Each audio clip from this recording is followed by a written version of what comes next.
Over to you, Rapalang. All right, all right, all right. So thank you guys once again for coming through. Yeah, I know we are now by now used to used to this kind of environment, and listening to the president yesterday, so we didn't know what to expect. And even after he spoke, we still didn't know what to expect. Some of us we didn't even understand what he was saying. There was no much clarity about the way forward, and it still continued to put us in a lot of uncertainty, where we don't even know, what the foreseeable future looks like. So, but I think because we are entrepreneurs and we are very agile and we can adapt very easily and very quickly, so we can really find a way of dealing with the situation as it goes. So, I mean, you're already used to me broadcasting from the car by now. So I'm in Rosebank today, even though I'm in my car. So because we will be working from the office. So, and these are the discussions that we have been having, that you adapt into other things. So I have tapped into my non-core, which I'm working with my business partner who is more of a PR specialist. So there's a big project, which is a national project, that we are providing the PR and marketing services to a big client on that.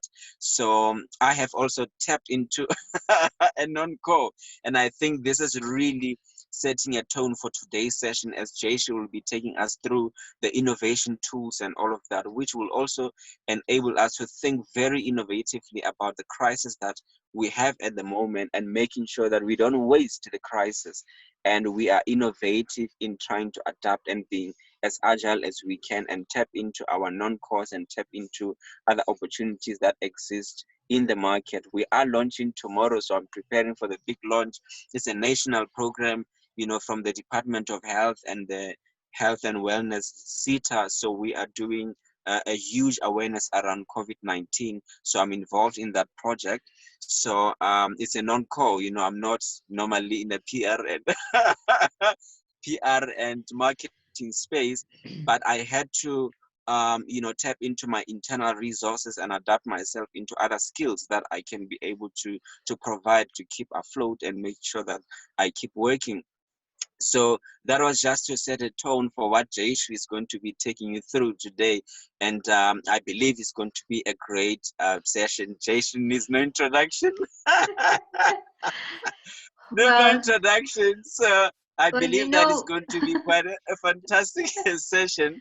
So we haven't had Jayshree deliver the session from, throughout the entire of the program. Normally she starts. I don't know what happened to this program. So, but it's really exciting that she has been with us throughout, and today she get to deliver the session for the first time, the program. So, which is really quite exciting. I can't wait also to hear what she has to say. Really, really, really excited. So, Jayshree, I don't want to take much of your time. I know that you have a lot in store. And just before that, I did mention in the group that Ryan will be coming at a later stage after Jayshree is done, so that he can be able to take you through the growth wheel, because there has been very less participation on the growth wheel.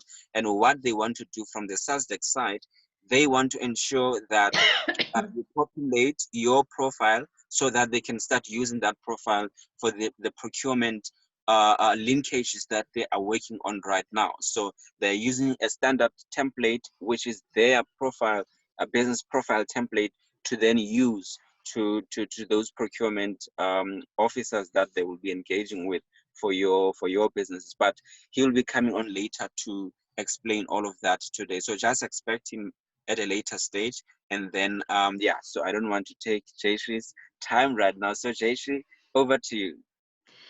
well, thank you so much, Rapalang, and welcome again, everyone. For those of you that have joined a little bit late, I have changed all of your roles to panelists. So you're welcome to switch on your video at any time if you are ready to do so.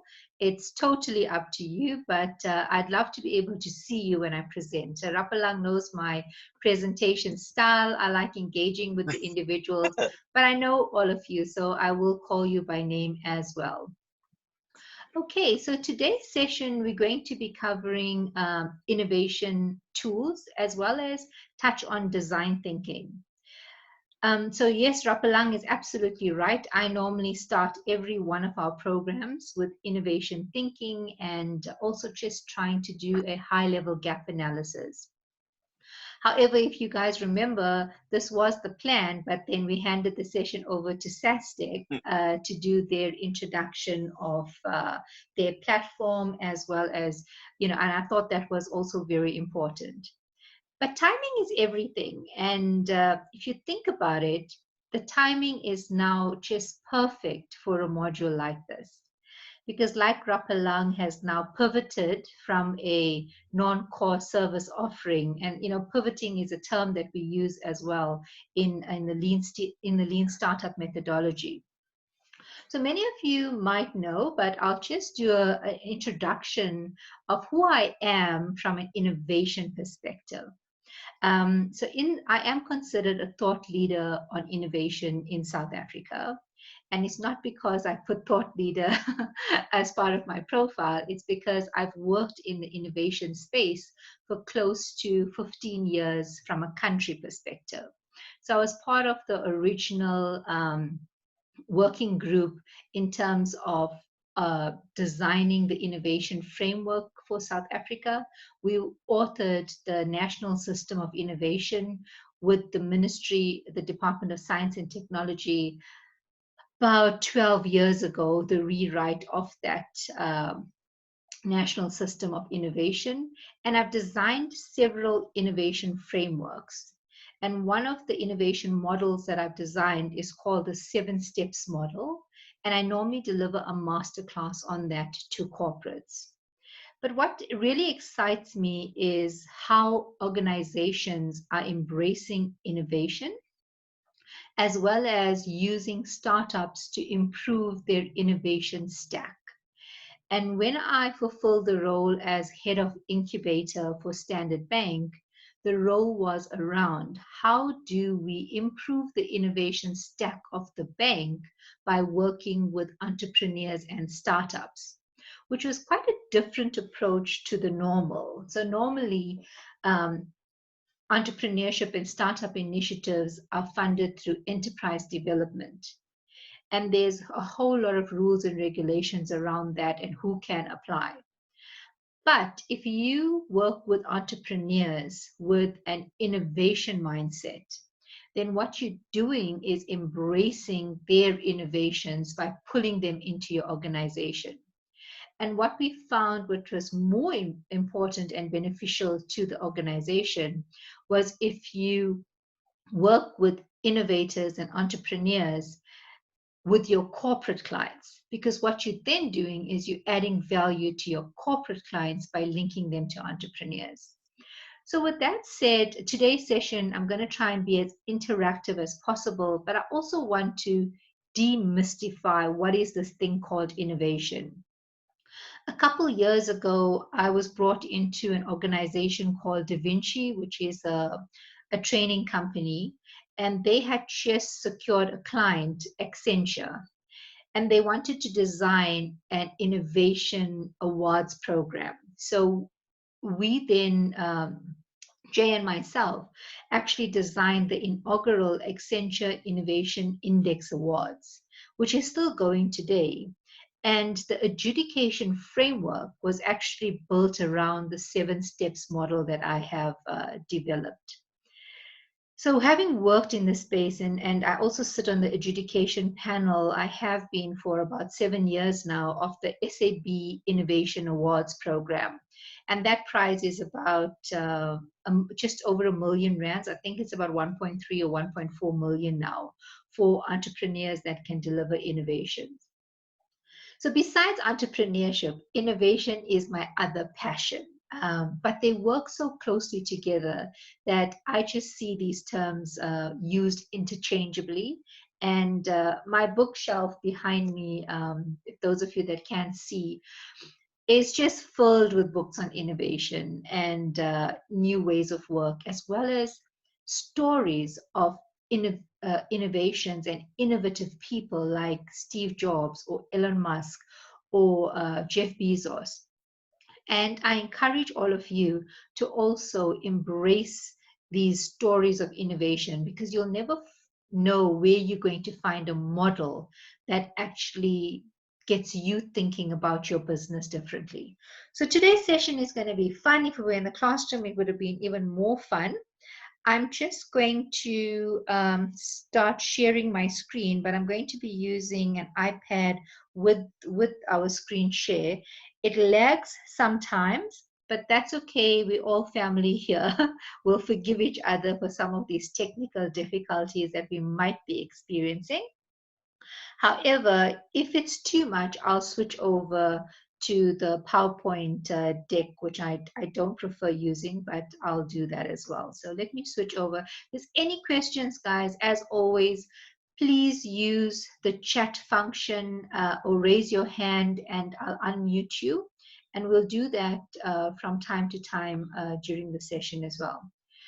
Rapalang, I know you've got huge pressures, so if you do want to duck out to work on your big presentation, I totally understand. And then you're welcome to come back later as well. But if you are happy to stay on, I'm okay with that as well. So it's up to you. Okay, just switching over. Not a problem. I'm good for now. Okay, no problem. Rapalang is like a sponge. He likes to sit in on all the interesting sessions. Hey, Rapalang. No, which is definitely. a good Actually, thing. what I didn't say is that the time I met you, that's when you were coming to deliver the innovation and design thinking module at the Branson Center. So that's the day that I met you. So it's so special today. That's why I really wanted to fit in, because it's taking me back to the Branson Center days. The first time I met you, 2012. Oh my goodness, I've been doing this for far too long. So for those of you that have just joined us, I've switched all of our cameras. You guys are welcome to share your camera as well, so I can see you. Yeah, so Rapalang, I have been doing this for a long time. Raksha would have mentioned it as well, because she used to sit, she was one of the entrepreneurs that we trained through the Branson Center. And by the way, I'm also a certified trainer through Edward de Bono on lateral thinking and six thinking hats, which are innovation tools and techniques that organizations use. So let's start today's session. I'm really excited. Welcome everyone. And yeah, so what is innovation? So for me, there's a very, very simple definition of innovation. And it starts with a creative idea. But innovation is not just creativity. So I'd like to hear from some of you. Please use your chat function and tell me what you think innovation is. What does it look like? And how would you define it? So if any of you want to speak, you can put your hands up, or we can use the chat function as well. Remember, you don't have to use your video to speak, but if you do want to give me a response, I'd love to hear from you. What do you think innovation looks like? I mean, I've seen some amazing products that some of you have come up with. So to me, innovation could also look like that interesting spray booth that Spoomy sent through on the group, or the foot dispensing sanitizer. So let's go to the chat line and see what some of your colleagues. So Paseka says, I think coming up with something new, that's okay. So let's go up. Okay. All right. Okay, I will talk about rapid prototyping, Paseka, but if you missed the session, don't stress. Remember, we are recording it as well.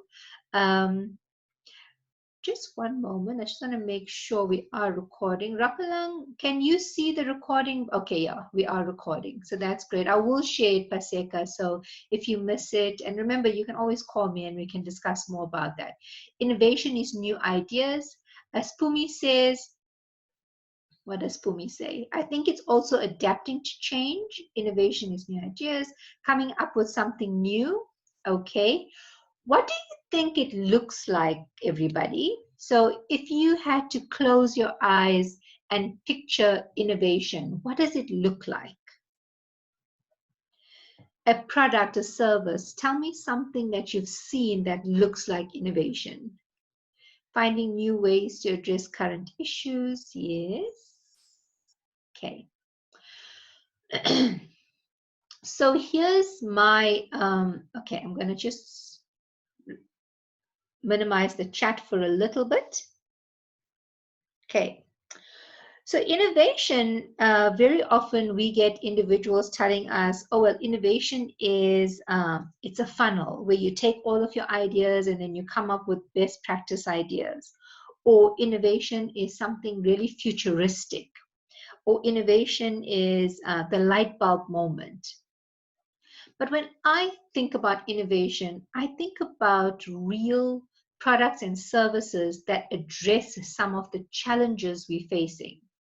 And the problem with the South African National System of Innovation as well is it is designed around a model from Canada. Now, if you think about Canada, it is very different from South Africa. It's different in terms of the way the infrastructure operates, the way they are technologically adapt, in the way that they have all of the mechanisms and the funding in place. There's no connectivity issues. There's broadband for all. So Canada, from an infrastructure perspective, is very different from South Africa. So when you take a model like the National System of Innovation and you take a model from a developed country onto a developing country, you lose out on a focus on innovations that target the developing landscape. So when I think about innovation, I think about the Ritaka, the bag that Tato developed, which was created from recycled plastic packets that kids could use when they walked to school with reflective material so cars are able to see them. And the solar panel is then used to light up a mobile light device in shacks where there are no windows. So innovation in a developing country context looks very different to what the Western norms are around innovation. So I really want you guys in today's session to start thinking about your products and services, but think about the problem we're actually solving for. I mean, Paseka, I know you're on and off on the line, but like Paseka's leakless valve system, where did it come from? He was visiting his granny and was irritated by the leak in her toilet. He solved for a challenge, and that becomes a innovation. It doesn't have to be a disruptive innovation. It doesn't have to be a radical innovation. Innovations can be small incremental changes that we make to devices, that we make to systems, that we make to processes. So think about innovation in those terms as well. How I would define innovation is it's an idea that's implemented to generate value. Very, very simple, simple definition. When I completed my MBA, my research study was on the key value drivers of innovation and entrepreneurship. So I came across many, many complex models, complicated definitions, interesting frameworks, models around what we should do in this space. But of all of the definitions, my favorite is always the simplest definition. Again, I'll touch on it. Innovation is an idea that's implemented to create value. Now, in that statement, there's quite a few. I see, just one moment, guys. For some reason, my presentation has decided to freeze on me. I know you guys can probably see it now. So innovation is an idea, okay?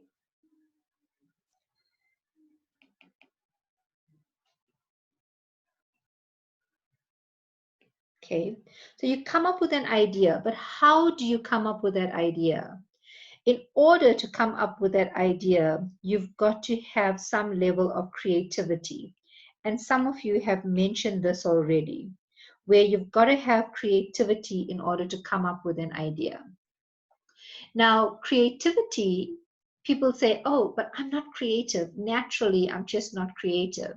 Creativity is not something you have to be born with. Creativity, like any other tool, is something that you can actually learn. So with creativity, I'm just going to stop this share, sorry, and I'm going to switch over to my PowerPoint presentation because I see the computer is not behaving as well as I would have liked it to today. Okay, so what does it, Rapalang, can you just let me know if my share is working? Rapalang?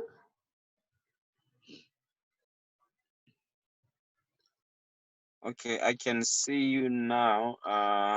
It And hasn't shared the presentation yet. okay, so the It presentation hasn't. is not, okay. Is it shared now? Yeah, no, it's on now. Okay, great stuff. Okay, let me just put this iPad aside. I need to try and fix whatever bug is causing this to not work. Okay, so let's move on. I'm going to just switch to slide view. So we spoke about what does it look like. So innovation, we talk about an idea that's implemented to create value. But in order to get to an idea, you've got to first have creativity. Creativity tools are lateral thinking tools that I mentioned earlier. That's a separate program. So I can facilitate with you guys using lateral thinking tools. But if I had to train you on lateral thinking, then we would have to do it through a license agreement with BRT Solutions. So for now, we're going to just cover the high level concepts. However, if you go online onto Google, there are so many tools that you can access for creativity. There's an amazing book. It's called Thinker Toys, and it's by an author called Macalco. It has close on 300 innovation tools, creativity tools in there, including some measurement frameworks. So there's some amazing books that have been written on the topic, but you can find a lot of this online. The free online tools I will be taking you through in today's session as well. Okay, so it's just a pity that we're not going to be able to do my writing and drawings because I teach in that way, but I'm going to try my best to just use a PowerPoint presentation. Okay, so let's go back to the chat. I want to see what some of you have shared on innovation. Okay, see the chat. All right. Okay. So we have, I still can't hear you guys. Oh, I'm sorry, Ezekiel. I think there might be a problem on your side because we have no other, everyone else I think can hear us. I'm not receiving any feedback from anyone else. Oh, so Benolo says, please repeat the book title and the author's details. It's called Thinker Toys. I'll write it here. Thinker Toys. I'm just putting it into the chat as well. And the author's name is by Macalco. I'll just double check the spelling. And if this is not the right spelling, during the break, I'll just try and find it somewhere in this bookshelf. And I'll just share that name with you guys as well. Okay, books are expensive. So if you prefer do online searches, for creativity tools, a lot of that will come up as well. Okay, let me see if there are any other, is there any other feedback? Okay, so Benola says fresh creative speaks to people's needs like Uber. Definitely. Uber was a solution. It's like if you wanted to hang up a picture frame, you would have to knock a nail in the wall. But what is the problem you're trying to solve? It's getting your picture frame on the wall. Are there other ways of getting your picture frame on the wall besides a nail? So you could stick it. Okay, so those are ways of thinking about innovations. It's something we call concept extraction. What is it that you are trying to solve for? But we're going to get into a lot more of those thinking type mechanisms as we move forward. Okay, let me just go back to my share screen. So we talked about what does it look like. Okay, now have a look at this picture very quickly and tell me what you think it is. So this is a company and they're trying to create passionate brands. What do you think this is and what do you think they're doing? So what's on the cars? So guys, remember, if you want to talk to me, I'd love to hear your voices. So please just feel free to put your hands up and I'll unmute you and we can have a conversation as well. Or you guys can unmute yourselves because I've promoted all of you to panelists. Any suggestions? What is this? Okay, I see we've got some responses on the chat function as well. Guys, you're welcome to unmute yourselves, hey? Puzzles. Okay, we've got a suggestion from Google that says puzzles. Bonolo says, looks like sandpaper or dirt. Okay, anyone else? What do you think it is? Sheesh, it's early in the morning. I feel like I'm talking to myself here, Rapalang. Rapalang, what do you think it is? Or have you seen this one before? Okay, puzzles, sandpaper, or dirt. Okay, so there's no other suggestions. Let's move on and I'll tell you what it is. So this was a campaign that was done by Chevrolet, and it was actually a penny billboard. So all of those little brown dots that you see are actual pennies. And this was launched in London's New Oxford Street. As you can see, it had 20,000 pennies. And it took Londoners only 30 minutes to grab it all. But this is where it becomes interesting. It was about physically putting money back in your pocket. Can you see? It's an experiential marketing campaign. See, I've got something on the chat line. Let me see what it is. Okay. Thank you, Benola. I can't take credit for it, but I do agree. It's very, very clever. And it's interactive marketing. Can't get any more interactive than this, right? In South Africa, Nedbank did something not similar, but to a similar concept where they were trying to get their message across on their green initiatives. And they did an entire billboard using plastic, but using the colors of the Nedbank logo. And the entire billboard was made up of plastic bottles and plastic packets and anything plastic, just to show that they are committed to recycling as well as repurposing. Now, Tato, the young lady that I mentioned earlier, she had a company called Rataka, which she had now exited. She's in her early 20s. She had employed about 11 or 12 women in Rustenburg, and they used recycled packets to make these bags, which were called repurposed bags for kids in rural areas, using reflective material. Okay, so Ezekiel is sorted now. Thank you for that, Ezekiel.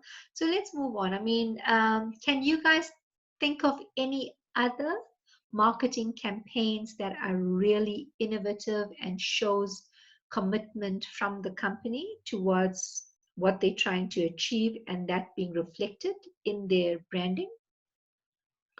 Anyone? We go to the chat line.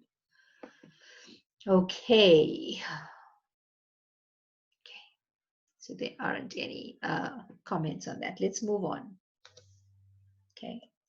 At this rate, Rapalang, we'll probably be done by 11. I'm just kidding, guys. We won't. We've got quite a bit to go through, and we're going to be doing some exercises as well. I will send all of you this presentation, and I'll send you some of the templates that you can use for some of the tools that I'll be sharing as well.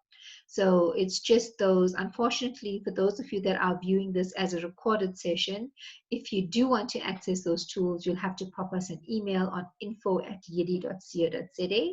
But if you are one of the PROPreneur entrepreneurs, you will be getting this. So Depur says Nando's. Yes, Nando's is one of my favorite companies when it comes to innovation and innovative marketing techniques. I mean, they're always just so clever with some of their marketing messages. I'll try and get the COVID-19 marketing campaign that they did and share that with you guys later on as well. Okay, I'm just going to... Sorry. Okay, let's move on. So here are some of the innovation myths that exist. We often hear these terms that say, innovation can't be taught. I totally disagree. I teach innovation. I deliver innovation masterclasses. When I resigned from the Development Bank of Southern Africa in 2014, I think it was, a long time ago, one of the things I did was to create a consultancy that focused on building innovation capabilities for organizations. And I taught innovation at different levels, from innovation masterclasses to innovation programs and leadership training. So innovation can be taught. Innovation is about creating industry-changing ideas. That's also a myth, and we touched on this a little bit earlier. Innovation is so much more than just industry-changing ideas. Yes, industry-changing ideas are important. It's what we refer to as disruptive innovations or radical innovations. But as I said earlier, in a developing country context, it's more important for us as a society to look at solving challenges at a root cause level and providing solutions for those challenges. And we will do some exercises a bit later on actual challenges that we're facing right now and what could be some of the innovations that come out of those challenges. The third myth is innovation is risky. Anything is risky. Crossing the road is risky. Now shaking someone's hand is risky with everything we're going through. But not doing innovation is even more risky to your business. I'm sure you've seen this somewhere or you've heard it. They'd say innovate or die. And from a business perspective, you've got to continuously innovate. As a business, we come up with at least 3 new products a year. And that's quite tricky when you're a service business and a training business and a development business. But the reason we come up with these new products every year is we need to stay relevant. There's always someone that's so quick to copy what you're doing and to try and deliver what you're delivering or use your resources. I mean, we often have companies saying to us, can we contact your facilitators? And we don't own our facilitators, so we make them available. But what a lot of these organizations do is try and replicate our models. So in order for us to stay relevant, we are continuously innovating. while we're on that point, and before I forget, I also want to stress that competition is not a bad thing. And you'll see that later when we talk about validating your idea. So let's touch on it a bit later. But competition, just keep that in mind, is not a bad thing. So even in this group, you might have three different entrepreneurs now focusing on PPEs. However, there is so much of demand for this that even if all of you are focusing on PPEs or sanitization booths or foot controlled sanitizing devices, there is still enough of a demand to sustain all of you in terms of what you do. So even when we're completing online forms, and if 4 or 5 of you are doing painting, that's okay, because there's no ways one of you will be able to meet all of the demand that could possibly exist in the property space if we remove all of the competition. So innovation is not risky. Not innovating is very, very risky. Then we go into innovation means creating cutting edge products. This is similar to the second bullet that talks about creating industry changing ideas. Cutting edge products are great, but you could incrementally improve on your product and still play in the innovation space. It's what we refer to as semi radical innovation. And then we talk about innovation is expensive. Innovation does not have to be expensive. Everyone, when they talk innovation, they automatically go into, oh, rapid prototyping and small scale manufacturing and building a minimal viable product. That's not what you have to do when you're innovating. We don't spend any money when we are creating new products and services for our business. The time and effort we spend is headspace stuff. It's knowledge management work. It's all of those books behind me in my head where I have to sit down and now develop something. You would have read this or seen this quote somewhere. It's one of my favorites. It talks about if a job takes you 30 minutes to do, you don't get paid for just the 30 minutes. You get paid for the 30 years it took you to learn how to deliver that job in just 30 minutes. And that's what you need to walk away with when you think that innovation is expensive. The only thing that's expensive about it is you using your time and your headspace to create new products and services. And then this one, I come across it so many times in most organizations. Dupur, you would know this from the Standard Bank example. I've seen this in so many companies where organization feels that innovation distracts them from what is important. So whenever there's restructuring or changes that need to happen in an organization, one of the first places they target is the innovation function. Oh, what are those guys doing? We don't even know what they do. I mean, they're always running around, they're doing interesting things, they playing with stuff in little boardrooms. We don't know what they do. So let's just cancel that initiative. Innovation doesn't distract you from what's important. Innovation is actually what's important because that's what sustains you. So, a couple of years ago, Jay and my son were hijacked in front of our home. And in that moment, you know, you panic, you stressed. At the time, both Jay and I had MBAs. I had been getting several offers from international companies, and in that moment, we decided, you know, we're just going to leave. We're going to go and live somewhere far away, and we had planned to immigrate to the UK. So I got a position in less than 2 months. Jay was in the process of, also getting a position with one of the financial institutions, and we started the paperwork for our kids.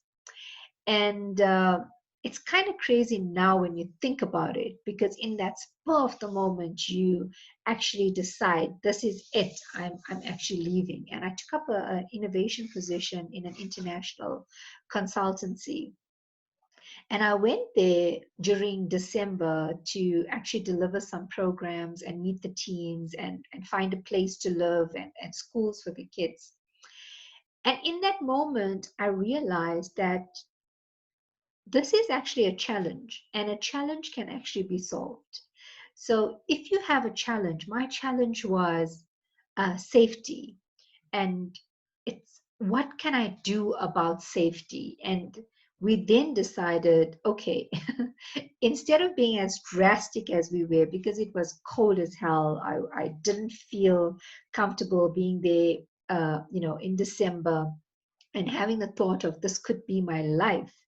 And I love my country, I love the sunshine. It was just the safety that I was concerned about.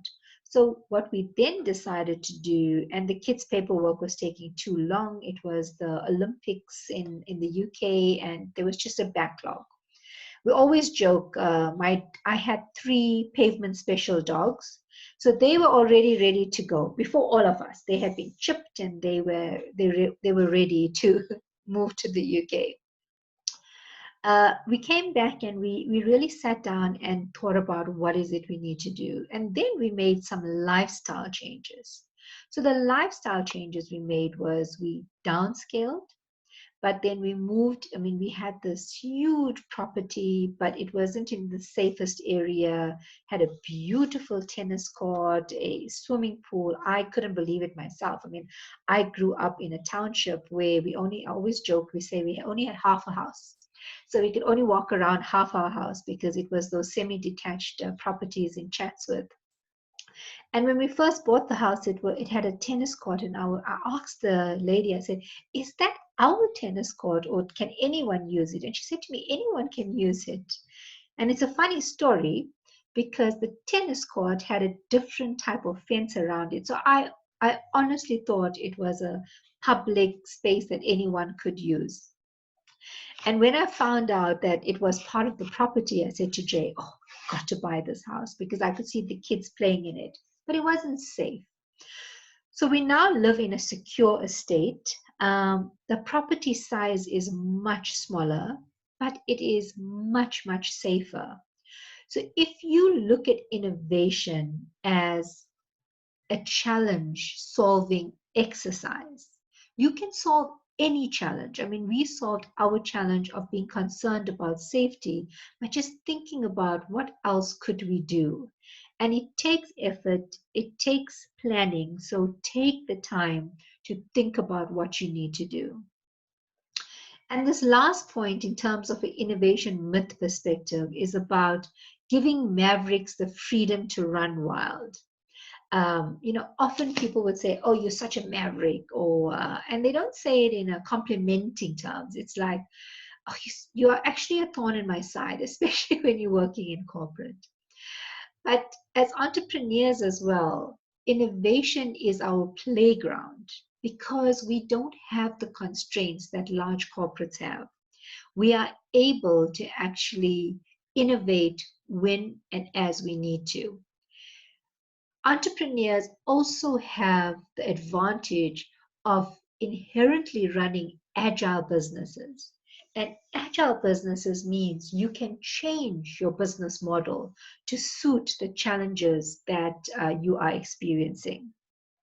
So, guys, we will be taking a break in about 10 minutes at 10:30. So please do bear with me. I'm also dying for a cup of coffee. So we'll take a 10-minute break at about 10:30. So let me hear what some of your thoughts are. Are there any other myths that you've come across from an innovation perspective? Okay, so I see if there's an example and how someone's saying Hi, something. Yes, who's that's speaking? me. That's me. Pumi. Hi, Spoomy. How you doing? Good, thanks, and you. Okay, thank No, you. no. I'm just the comment is that I never thought being creative is taught, being innovative is taught. I always thought it comes naturally. That's why when this session came about, I thought to myself, do we hire people who can be innovative? Do we hire people who can be creative? Or can you teach yourself to think creatively? So I looked at these books that you've mentioned, and I think when you share the information, it's something that one needs to go through, because we need to start doing that. A lot of that. I'm so always amazed when I look at new things in the market, and I'm thinking, this guy's really thought of something beautiful here. And as a business person or an entrepreneur, I want to see that happening in business. Going forward, I would love to see my business having innovative ideas, innovative strategies and systems, so that it can keep itself going. I look at the iPhones, and what they do with their products over and over again. It's something that's new, always, that's coming up. It's beautiful. It's beautiful. Yeah. So Absolutely. I'm enjoying the session. Yeah. Cool. Yeah. Well, thank you so much for sharing that. And so, guys, this is just some of the theory that we're covering, but we're going to get into working with actual innovation tools in a little bit. And hopefully, you can experience it as I love doing the sessions in a classroom, but I really wanted to give you the tools in case you needed to start innovation.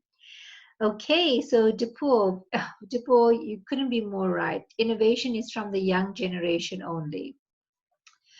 So I do want to, on that point, this is important, and thank you for bringing that up. So when you're in school, so I'm not a fan, for those of you that have ever been to any of my talks or you've sat in on my sessions, I'm not a fan of the education system. In fact, I don't like using the word hate, so I won't. But I'm not a fan at all of the education system. And one of the reasons I'm not a fan of the education systems is my son was diagnosed with ADHD many years ago when he was just entering high school. And the counselor pulled us aside and said to us that he needed to visit a psychiatrist, not a psychologist, a psychiatrist. After half an hour of consultation, she died. So he was ADHD, but she prescribed Ritalin and Zoloft. And I was horrified. I mean, just after spending half an hour with my son, she prescribed these two different medication. One is for treating depression, and the other to calm you with ADHD. And I decided, no, I will not um, do this with my son, even though it was a difficult decision to make. What I decided to do, however, was pull him out of school and homeschool him.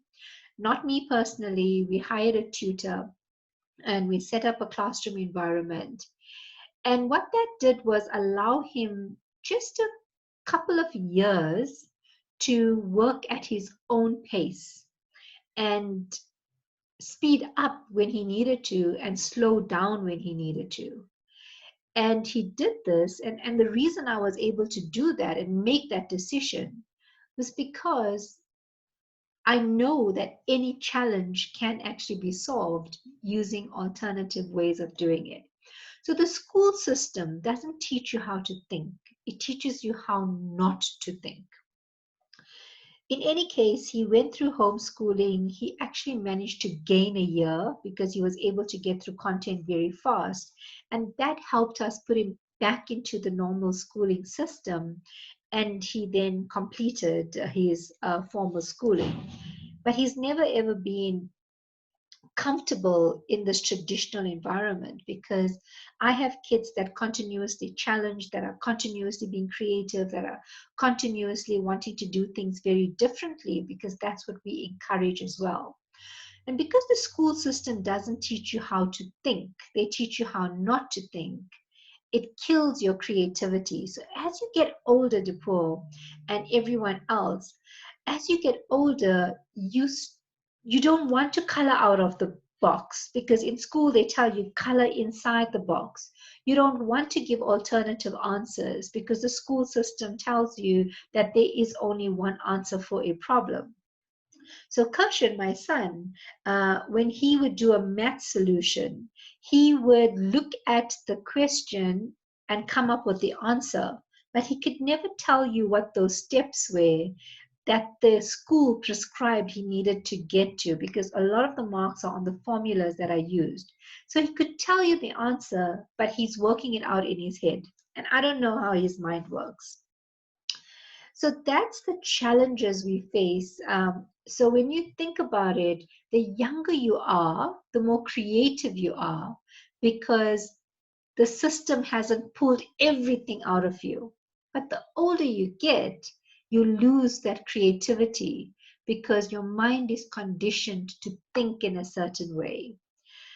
So these tools for me has been an absolute blessing. I mean, I was exposed to innovation and creativity about 15 or 16 years ago, and it changed everything in terms of the way I think, the way I operate, the way I run a business, the way I ran my functions when I was in business and when I worked in corporate. So it would really open up your mind to doing things differently. So we're just before 10:30. I don't want to start a new concept. I'd really like us to take a break in a bit. I just want to go to the chat line.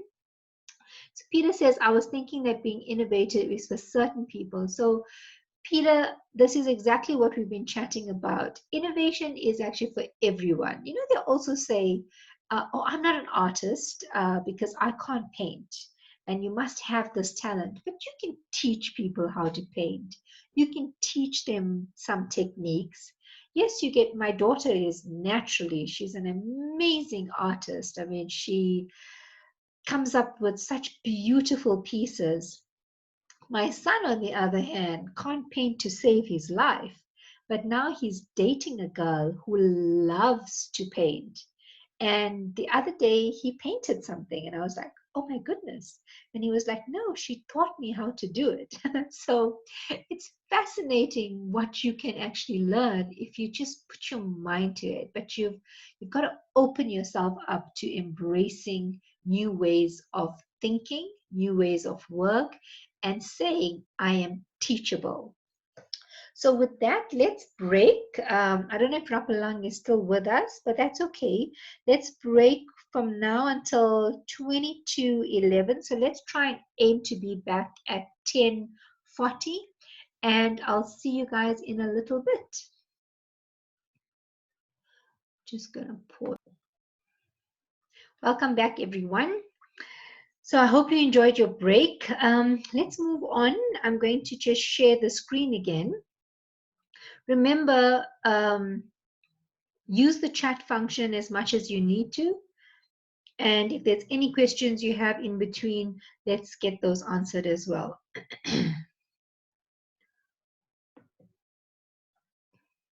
Okay.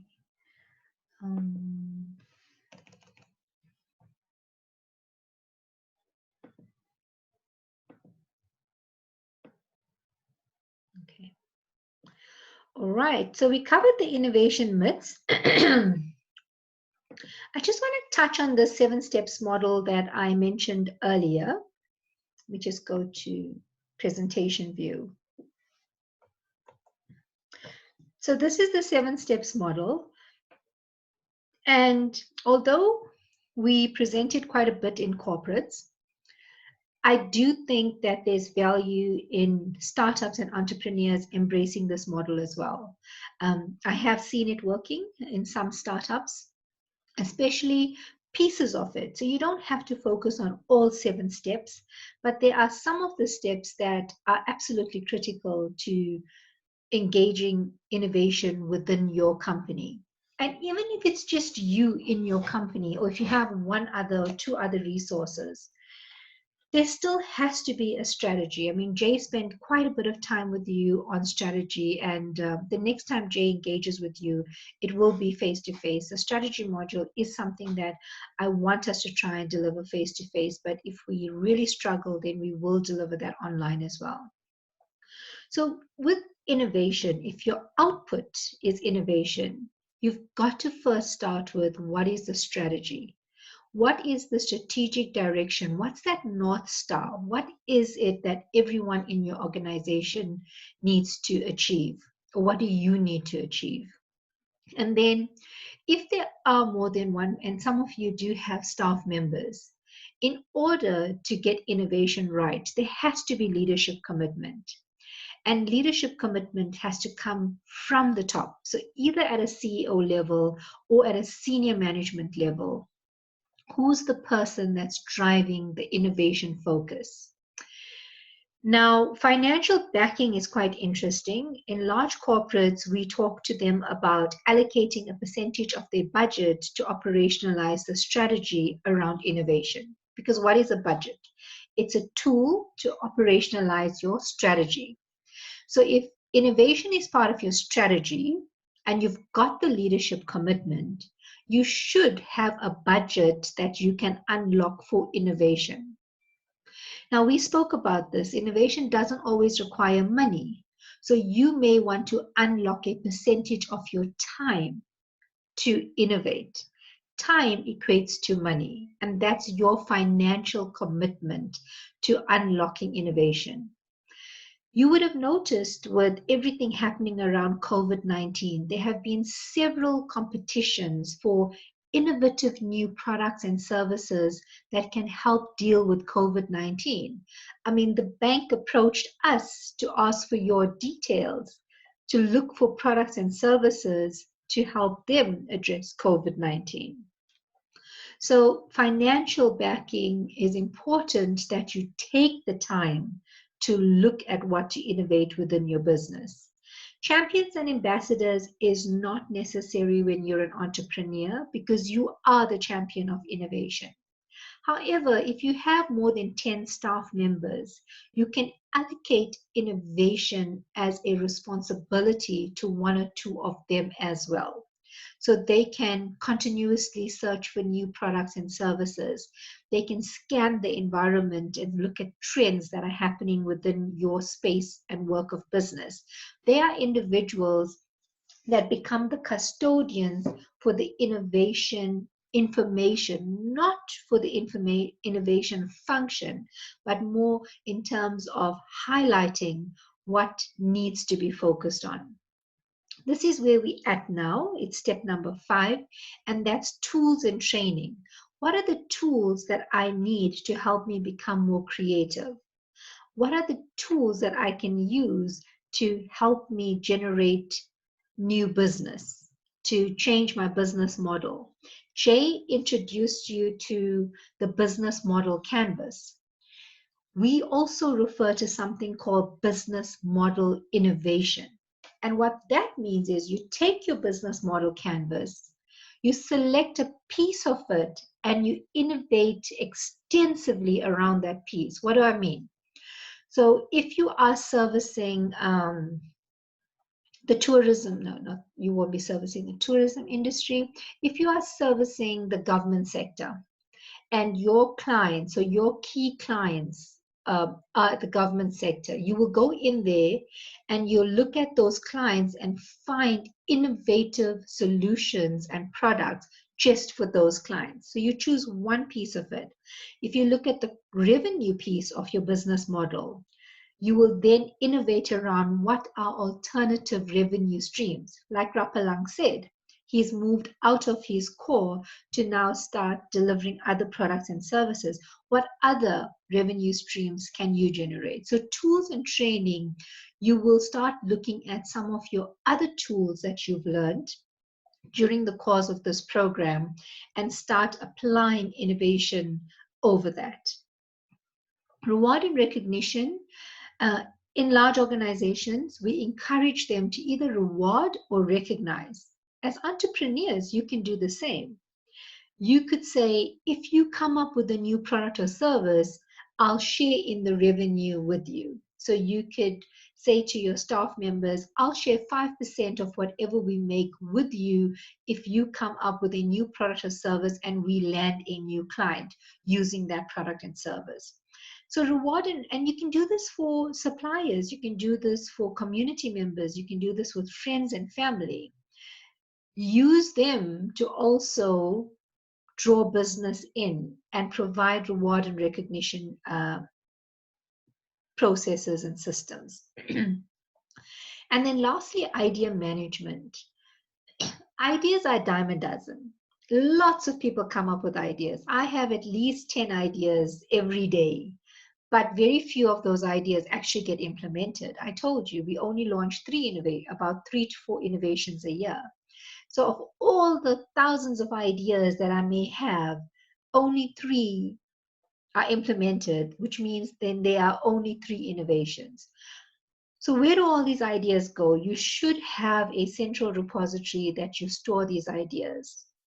And this I found a very, very valuable lesson. I worked at the Development Bank of Southern Africa many years ago. Sometimes the organization or the country or your clients are not ready for your idea at a point in time. But when the situation changes and the environment becomes ready, you can actually deliver that idea, and the timing is just perfect. So hold on to those ideas. You never know when you will be able to actually use them. So let's move on. So there are quantifiable and non-quantifiable benefits when it comes to innovation. From a financial perspective, what we can quantify is increased revenue, cost savings, cost avoidance, and reduced waste. So there's definitely areas that you can quantify from a financial perspective. From a non-financial perspective, and this is what we're seeing more now with the situation we're facing, is you can have improved customer satisfaction if you innovate. I mean, our clients, Kagiso and Motseng, are pleased that we're able to take this program online because they can still talk about it in their social media platforms, but it continues to add value. So there's improved customer satisfaction. Employee morale. I mean, can you imagine if we just stopped delivering all of our programs? Rapalang, yes, he would be doing something else, but for YIEDI, he would not be able to deliver anything. So when we are able to innovate, we are able to still keep some of our program managers employed and our facilitators employed to deliver. Then if you look at your non-quantifiable area, we talk about improved sales effectiveness, improved customer retention. Why? Because customers want new, relevant products and services. You're reducing your risk as well because you are now creating an ongoing cash flow mechanism into your business as opposed to waiting. You are finding new ways of doing things. And then on the non-quantifiable and non-financial quadrant, we talk about improved customer knowledge, improved communication, clear accountabilities, and reduced reputational risk. Why? Because you haven't stopped. There's still continuity of delivery or product and service penetration. Okay. Now, this is one of my favorite slides. I'd like to credit it to Rory Moore, who is now the head of innovation at Accenture. But many years ago, Rory and I worked together in helping organizations build innovation capabilities through a consulting role that I played with his company called the Innovation Agency. So I'd like to ask you, and this is you guys have to engage with me. So either you can speak or we can use the chat function. What does Shrek and the Nissan GTR have in common? So I'm going to leave this here for a little bit. Just think broader, right? What does Shrek and the Nissan GTR have in common? Okay, let's see. Some reason I can't see my chat function, but I'm going to try again.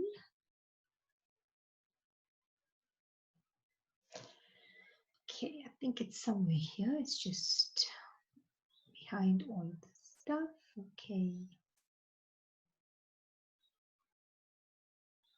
Okay.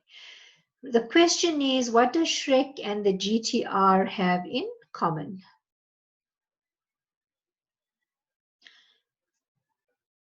Oh, no responses yet. What's going on, ladies and gentlemen? Think about it. Put on your thinking caps. What does Shrek and the Nissan GTR have in common? And I'm not going to tell you until I get at least a couple of guesses.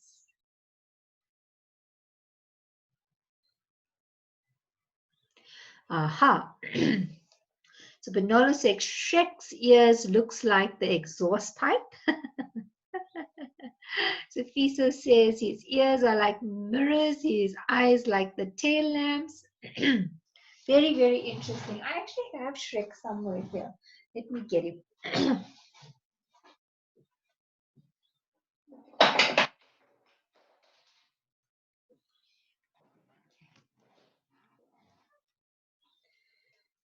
Okay, let's see what else. Anybody else? There's some motivation. Shrek. So what does Shrek and the GTR have in common?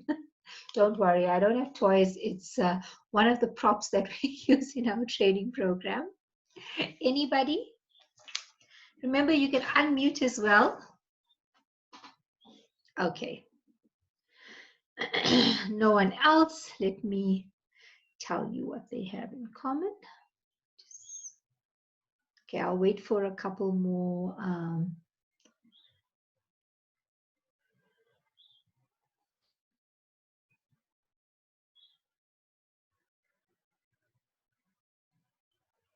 Okay, we're just giving you guys some time to think about it in terms of what Shrek and the Nissan GTR have in common.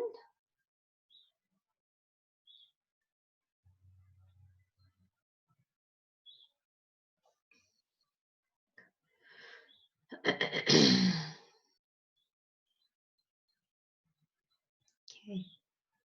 All right. So, what do Shrek and the Nissan GTR have in common? Let's see. Please scroll up to the slide. Oh, you want me to share the slide again? I'm going to share the slide and then I'm going to just chat to you about this. Oh, my slide has disappeared. Okay, there we are. Okay. I'm assuming all of you can now see Shrek and the GTR. So how many of you have heard of the concept open innovation?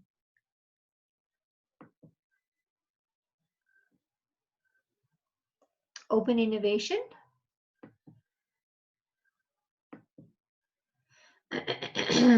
Okay, so open innovation actually refers to when you look to the crowd to crowd in ideas for a product or service. Now, let's start with the Nissan GTR.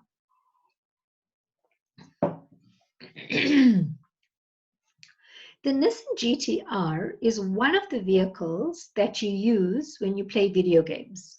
So many of you who have played video games, or you have nephews or nieces, or a significant other, or a son or a spouse that's playing video games, the vehicle Nissan GTR features in one of these car games, racing games.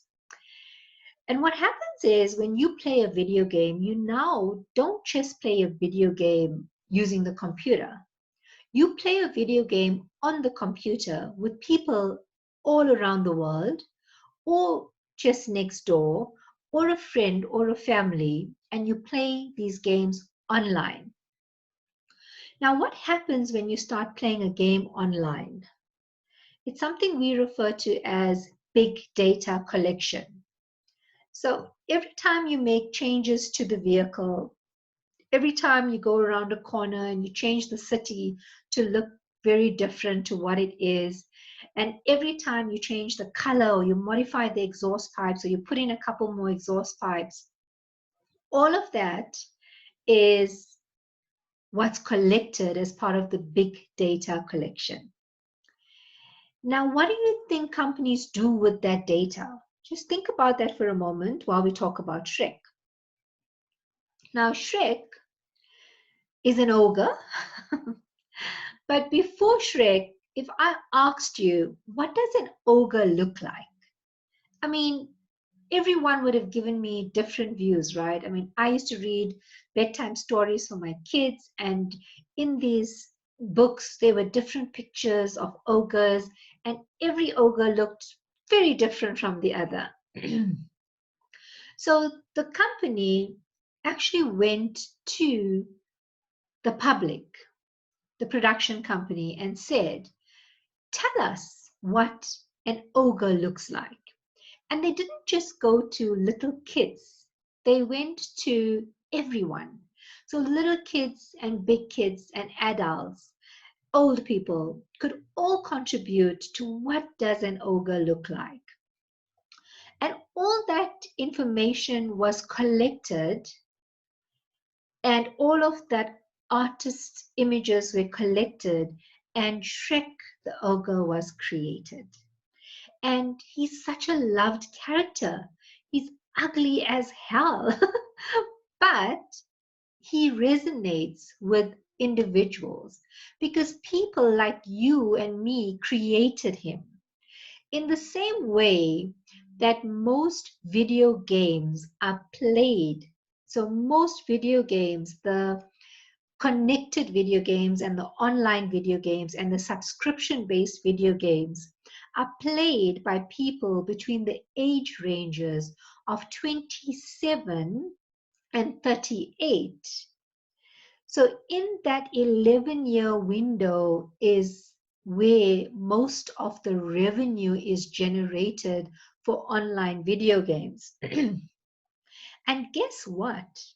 It so happens that that's also the age range that people have disposable income to purchase vehicles like the Nissan GT-R.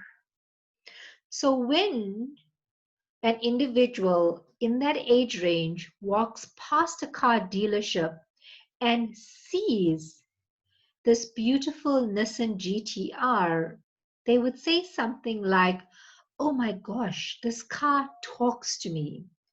I feel like this should be mine. Why? Because people like you created that vehicle. The information that you have put into your online video game has been collected and used to create a model of a vehicle that you can relate to. So I'm hoping that makes sense. And that's that's the concept of open innovation, using people, customer-driven design. So we moved away as society from creating for clients. So we would create products for clients. And then we moved to we'll create products with our clients. And now we're at a stage where clients are creating the products that they want. Okay. And in these two examples, clients have created their products by providing design input. First example with Shrek, they didn't know they were doing this, but with the Nissan GT-R, so with Shrek, they knew they were doing it. With the Nissan GT-R, it was part of playing the game. And that's why all of those fine print is there when you start playing games or when you buy a new game. The fine print tells you we will collect your data.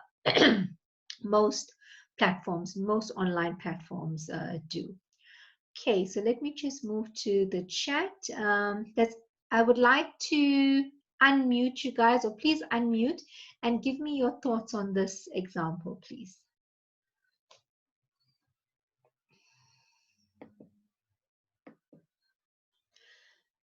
Okay, I've heard of it. Case of FISO, what? Oh, if you heard of open innovation, I'm assuming. Okay. Anybody want to share their thoughts and then we'll move on? Okay, I see everyone's radio shy today. That's okay. All right. Okay. So let's move on to the different types of innovations. I'm hoping you all can see my slides. I can't see what you're seeing. So we should be on a slide that says 3 types of innovations. If that's not what's in front of you, please do let me know. I'm hoping that it is. Can I get a show of hands? So guys, I don't have to see you. Remember, you can also just talk, hey? You don't need makeups for me to like speak to me, hey, using the audio. Okay. Can I just get an indication? Just say yes, yes, yes, if you can see on your slide 3 types of innovation. So, okay, great. Yes. Thank you, guys. Thanks. I've got the yeses. Okay, let's move on. Let me just move this to the side. So the 3 types of innovation, and we touched on this earlier as well. The first is incremental innovation.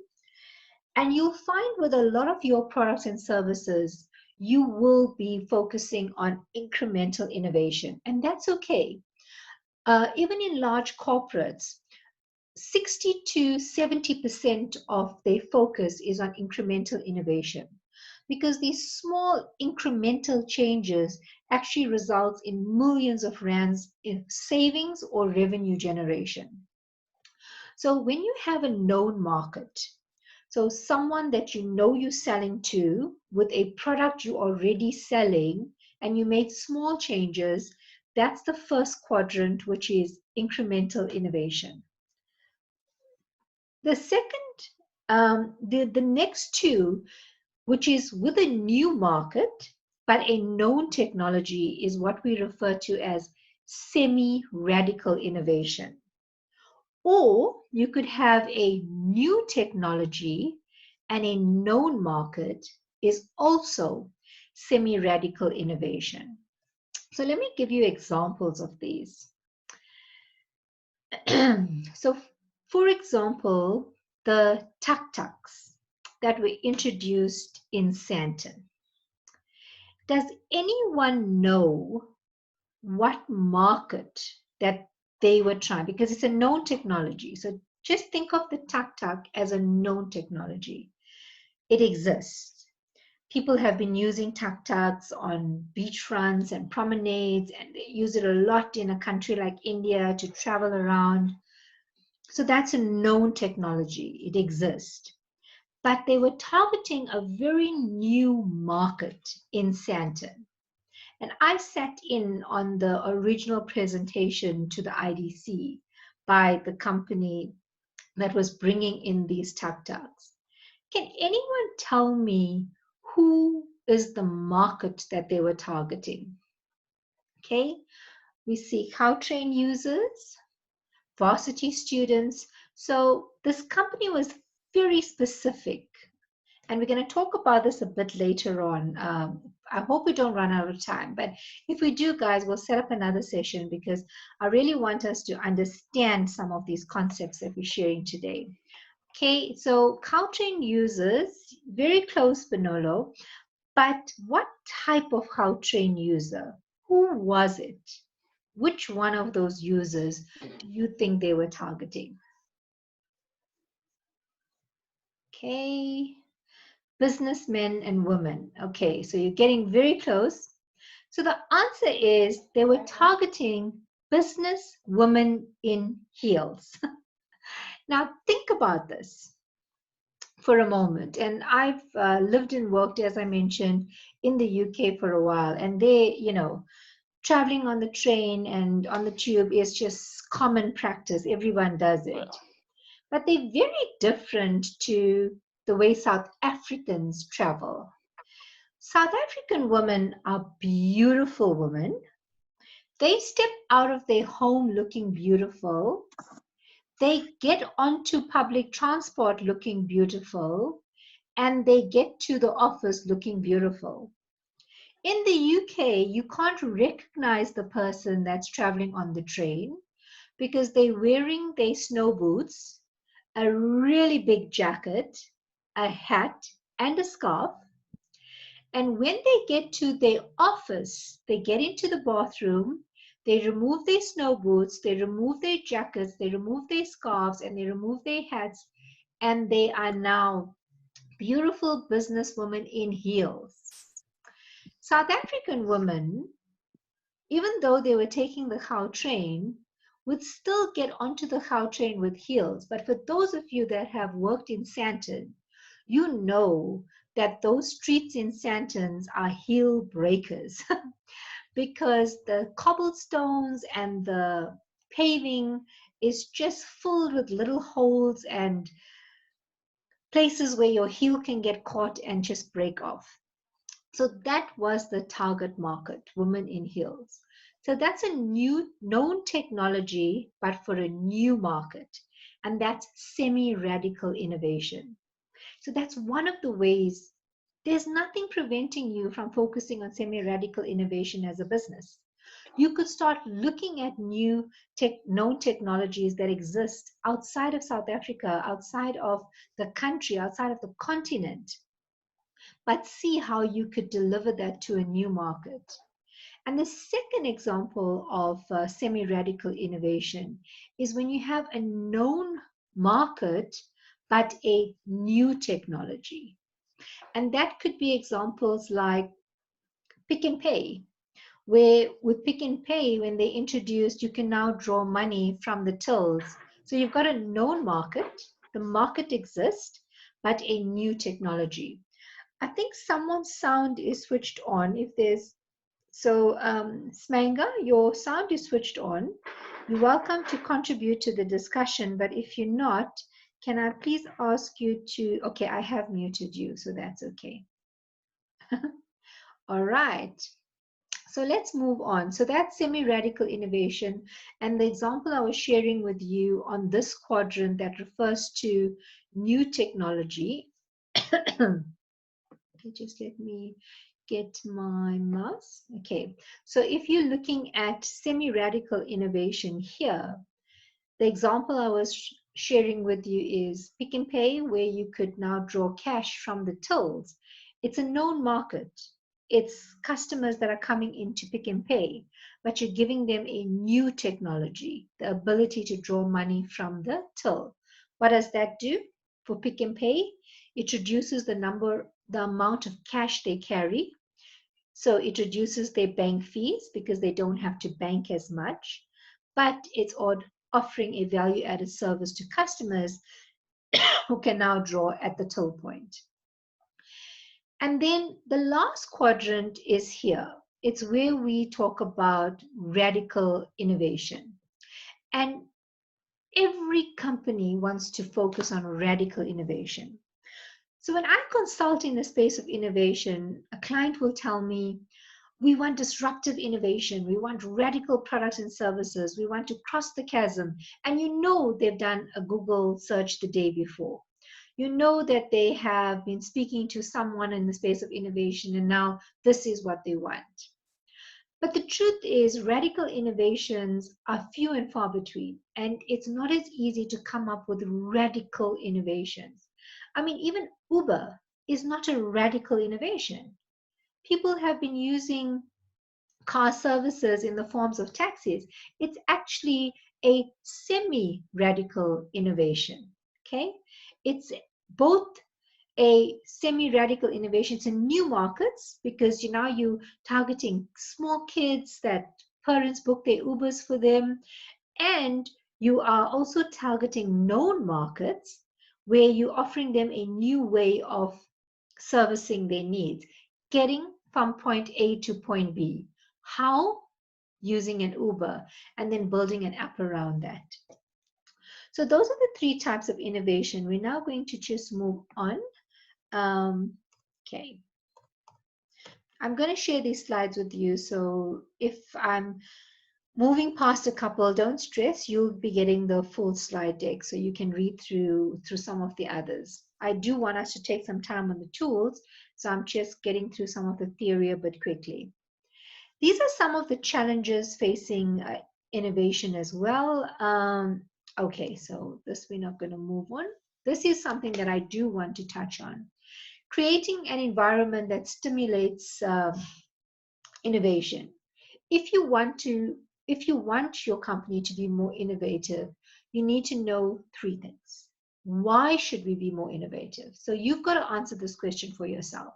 Why do you need to be more innovative? What is innovation? And we've covered some of that. And then lastly, how do we do it? Okay. So with that, we're going to now move on to the most exciting part of the day, one of my favorites, and that's some innovation tools. So one of the first tools, and this is not the most exciting one, and normally we'd have to do this exercise in class, but it's what we call brain writing or concept extraction. So this is a real session where we were brainstorming using Post-its. So you use Post-its for this type of exercise, and this is how you do it. So the first thing you've got to do is you've got to define a very clear focus point. Every one of the innovation and creativity tools requires you to have a focus. You have to have something that you're innovating around. You can't just innovate for innovation's sake.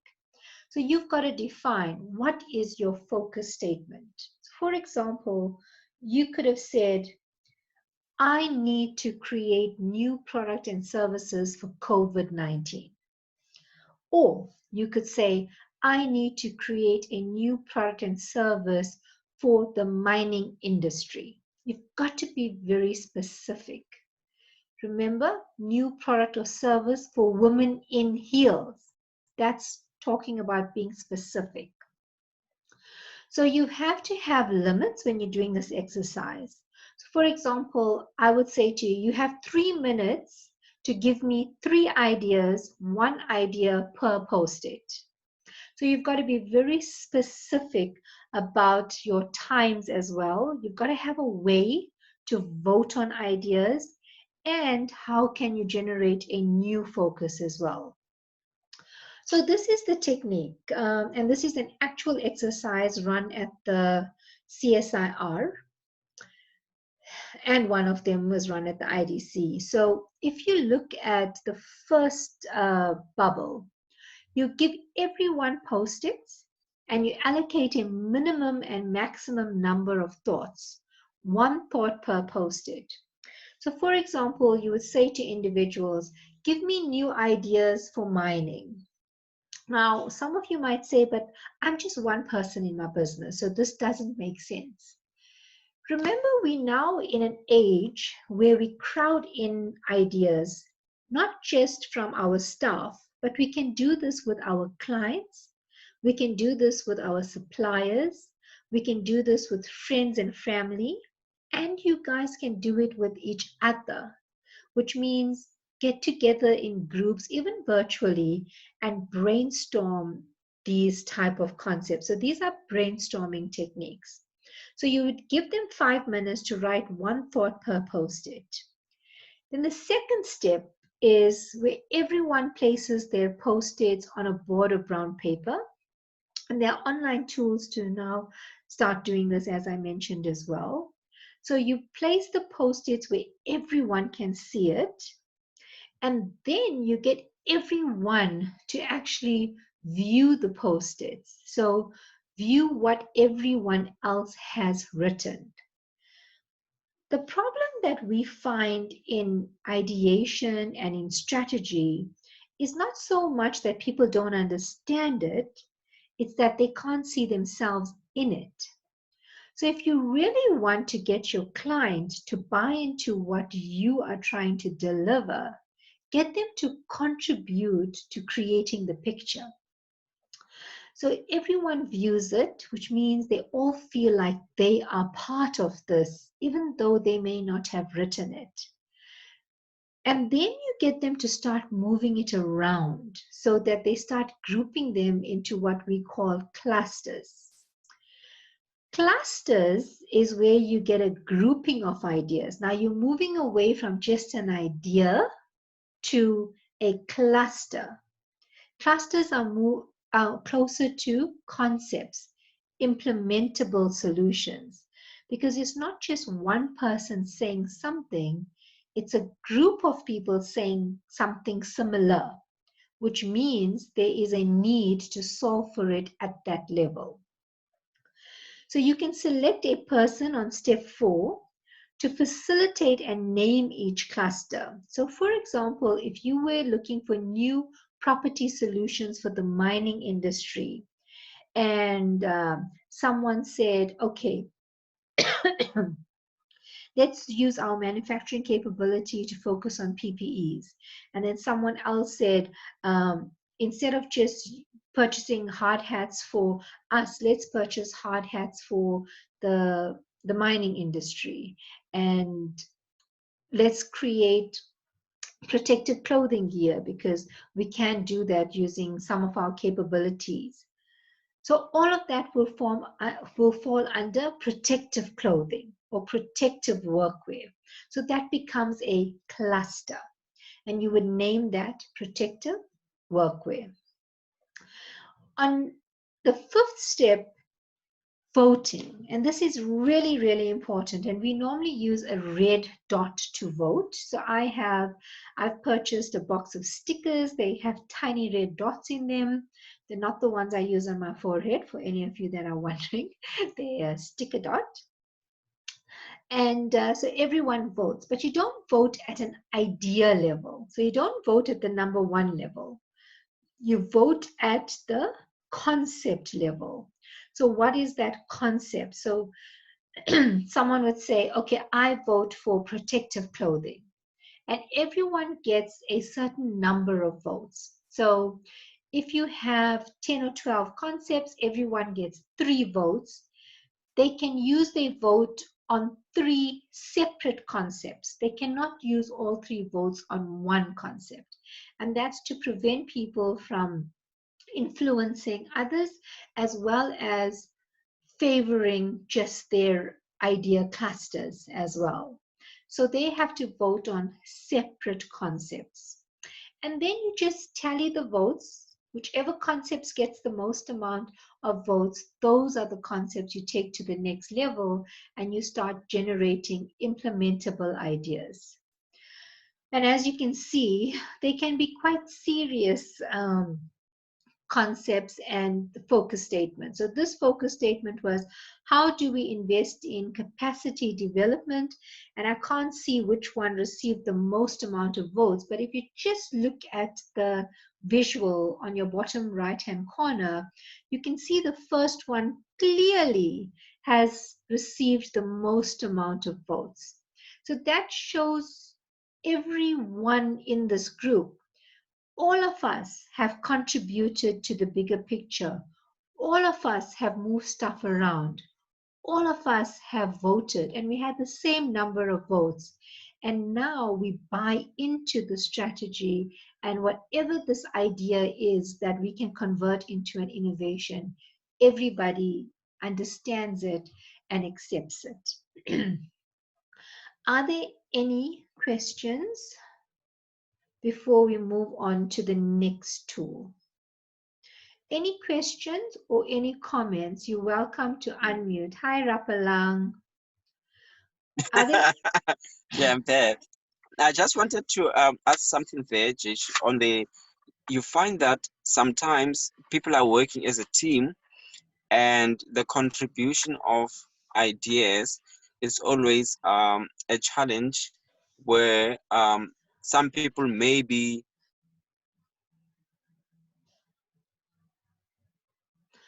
Oh, Rapalang, you broke off there. Maybe just switch your video off and then ask the question again. Sorry about that. What is the maybe the budget situation like? There could be a budget constraint, and then maybe the person who's accepting the ideas does not explain that, there won't be budget for that, and someone may feel that our ideas and contribution are not being taken too serious, like maybe other people, especially when there's a team of people.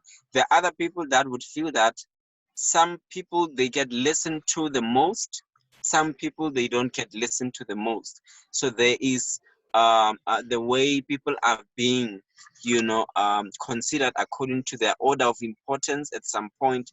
So how can the people who lead ensure that they are able to bring everyone along equally, so that they don't stifle innovation in an organization? Because creativity comes from people believing that there's a space to be innovative and their ideas will be heard without feeling that there are barriers. So how can the people who lead companies, especially such as entrepreneurs, can allow a space of innovation in their small companies, where they come across as people who are always willing to listen and accept new ideas? Because the attitude is always, we know what we are doing, and no one can tell us Yes. otherwise. So how So can they create that? that's exactly why you would use tools like this, because tools like this, everyone has the same amount of post-its, everyone has the same amount of votes, everyone has the same amount of time. So when you use tools like this, it actually opens up for putting everyone on an equal footing. No one is the boss, no one is the financial head, no one is a team leader. Everyone becomes an idea generator. And the other way, Rapalang, is to create safe spaces for innovation. When we talk about safe spaces is you don't knock an idea. You have to take every idea and then work on those ideas, because you can actually shape ideas. You can take a really crazy idea and shape it into something that you can actually implement. So that's how you would actually do it, Rapalang, is to use tools like this that evens the playing field. Most innovation tools and creativity tools are designed so that everyone gets a fair amount of time, as well as equal voting or contribution to the discussion. Okay, so let's move on. The next tool I'm going to discuss with you is called Scamper. Now, the Scamper tool is an acronym, and the acronym actually stands for substitute. The first S, which is you either substitute components, materials, or people. So what can you substitute on your product? The second letter on Scamper is combine. And here we focus on combining with other services. So how do you mix combine with other assembles or services or integrate? So for example, if you had this, okay, let me get my pencil case. So if we had a pencil case like this, it's got this at the top, it's got a zip. If you're combining, what can we combine or mix with other assembles to integrate? So I'm sure you would have seen there are pencil cases that stick to each other with some Velcro. But can I mix and combine a pencil case with a book? So I make sure I don't lose my pencil case by maybe attaching it with a Velcro strip. Adapt is where we talk about altering or changing the function to use it for something else. So can I use this as a pencil case, and maybe if there's another compartment, I could also use it as a makeup bag, because then it means I don't have to carry two cases, I can just carry one. And then modify and distort is where we talk about increasing or reducing in scale. So can I make it really tiny and can I make it really big? So can my pencil case look like this? I know this is a laptop bag, but can I increase it to such an extent? And the next one is put to another purpose. Who else can use this, or what else can it be used for? And in a similar way, I spoke about using it for a makeup bag as well as maybe a tiny little phone. Can I use it for a phone case as well? And then the E is for eliminate. And this is about removing elements of this bag. So for me, this has got too many zips, and then I'm going to struggle to find my stuff right in here. So can I eliminate? Can I remove a couple of those zips? Will it affect the product immensely if I do that? And then reverse. Can we turn inside out or upside down? And when you do tools like lateral thinking, and for those of you that research it after the session, you'll see there's tools in there that talk about reversal, provocation, and movement. So can you reverse roles? So for example, I did my lateral thinking training about 14 or 15 years ago. And no, 13 years ago, because my daughter was 11. And at the time, the lecturer said to us, you know, can you change statements around? So my kid drives me to, so I drive my kids to school. And if you reverse that, it's my kids drive me to school. And I thought it was like, oh my gosh, that's crazy. But now my daughter does. She drives us to work, you know, every morning when we were able to drive. And it's possible. But my kids drive me is not about your kids physically driving you. It's a way of doing what? Can your kids get you to work? So could there be some sort of mobile ride sharing app where your kids and you all get dropped off at work? So that's how you use innovation tools. So now I want you to take some time and think about a normal umbrella. The umbrellas we use when it's raining. You will not allow to be silent for this exercise. We're going to have a conversation, and I want you to share with me what are some ideas and how can we scamper this umbrella. So we're going to take our break now. I want you to take a piece of paper and start drawing or writing. I'm going to leave this slide up. So draw a normal umbrella and make changes to that umbrella. Imagine you are working at a design company and the company says they want new designs for an umbrella. What could you use an umbrella for? How could we substitute pieces of this? How can we put it to another purpose? What else can we use an umbrella for? How can we substitute some of the materials? Can it look different? What else could it do? Is there a way we could reverse anything in this umbrella? If we look at adapt, can we change the function and use parts of the umbrella for something else? Is there something we can eliminate? So give that some thought, and we're going to get back at about 11:40. Rapalang, you're not allowed to play. You've seen this exercise before. So at 11:40, we'll get back and you will share with me what are some of, we're going to have a break and you're going to work on this exercise for 10 minutes. So let me know what new designs you come up with for an umbrella. Okay. So let's get working on this. I'll see you all back at 11:40. Okay, welcome back, everyone. For those of you that are back, welcome back. So can I please get some feedback on how you have managed to scamper an umbrella. For those of you wondering why the hell are we focusing on scampering umbrellas, we are property entrepreneurs or we are other entrepreneurs. It's about being able to use these tools, but then use it on your products and services as well. And you can use Scamper in a service environment.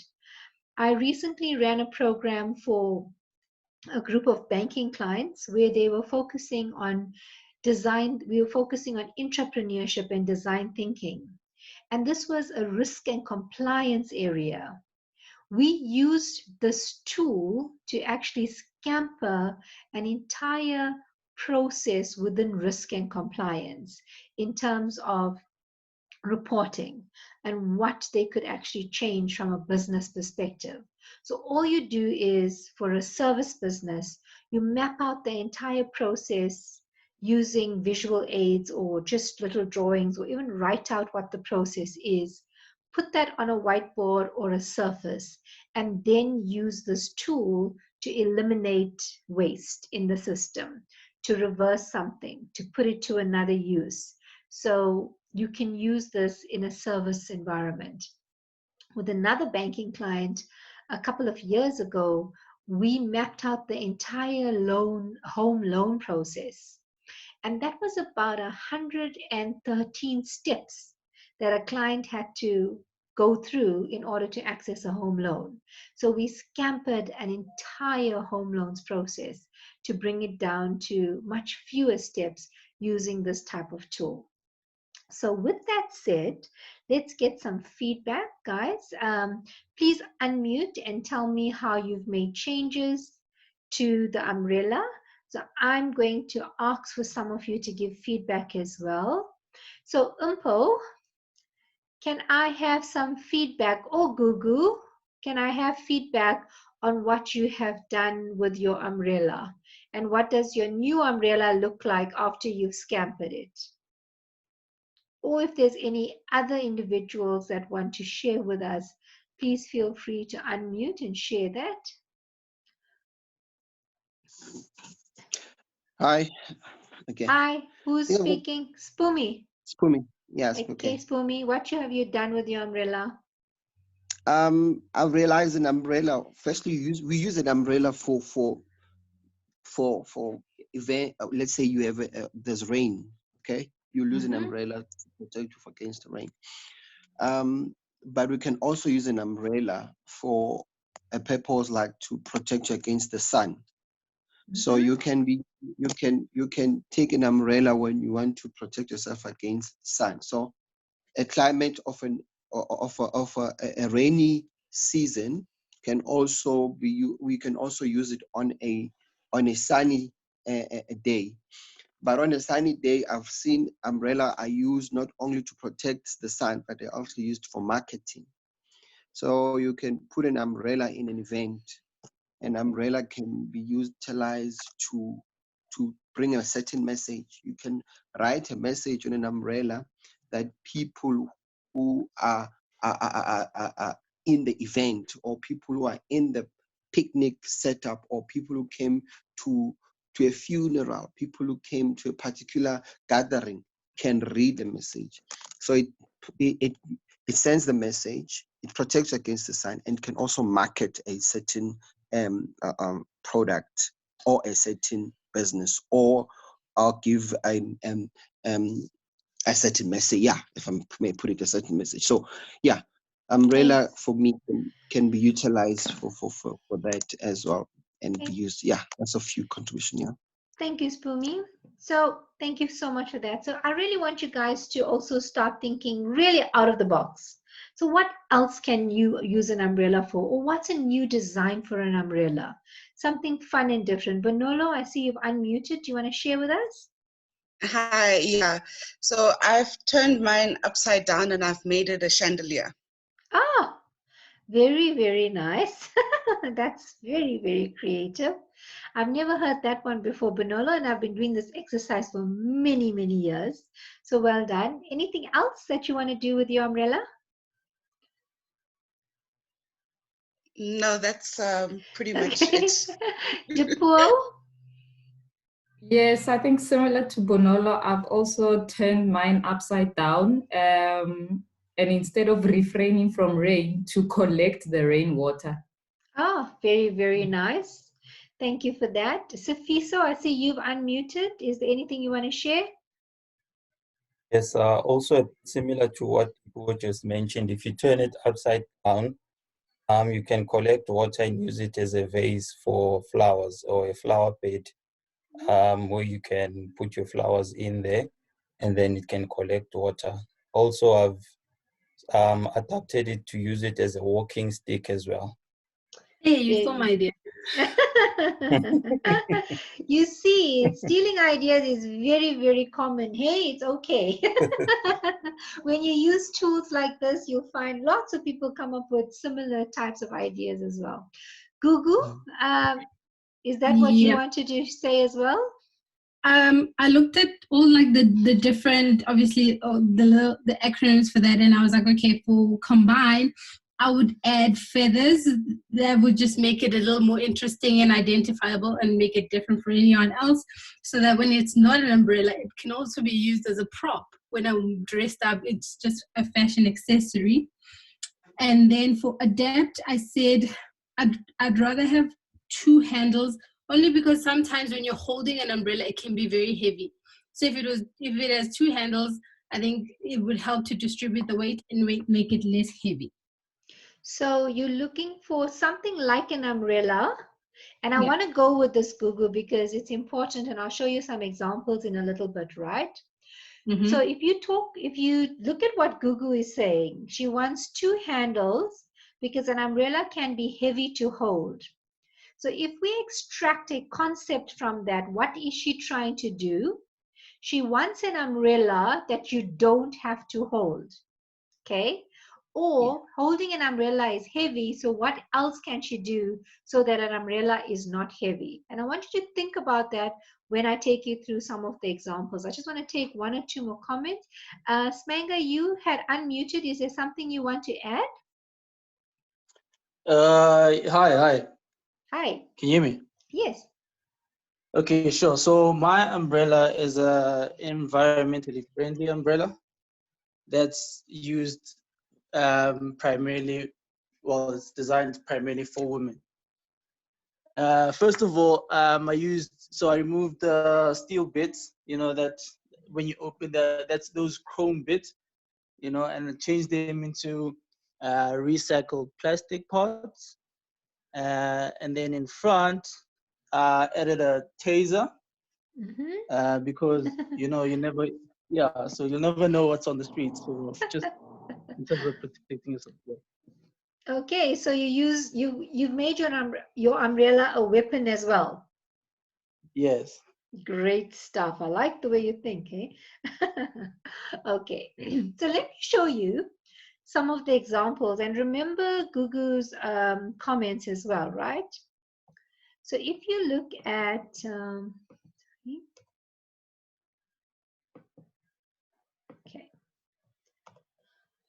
okay, so for some reason, so this is some of the ideas that individuals came up with using lights on the umbrella.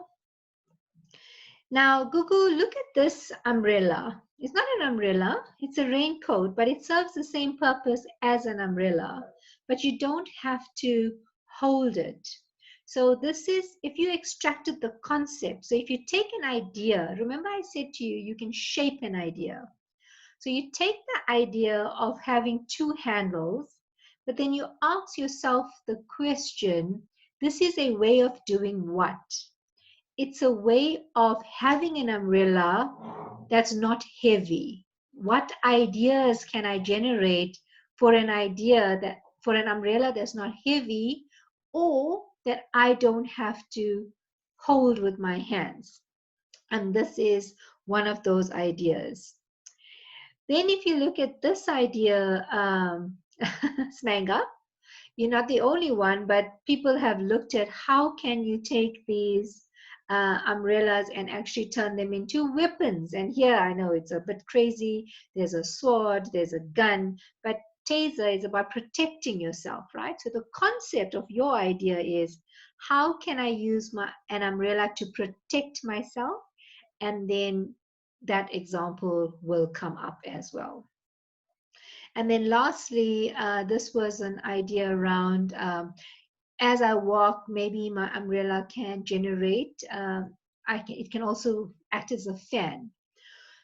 People have also come up with ideas on substituting the fabric of the umbrella to change colors depending on the clothing that you're wearing. So substitute that with smart film as an example, or color changing fabrics depending on the heat that is being generated at any time that goes with your mood or the temperature on the outside. So that's how you would use a tool like Scamper to start thinking innovatively. So today I just wanted to share with you 2 of those tools, but there are so many others that you can access online. Now, there's also this concept of, can I change people's behavior if I made it fun to do? And I want to share a video with you. I just hope it works. And this is, how can I get people to take the stairs? So I'm going to show you 2 different examples. So can I make people take the stairs if I made it fun to do? Please do let me know on the chat if you experience any sound issues or if you're unable to view this. And this is the video. Getting people to take the stairs by making it fun to do.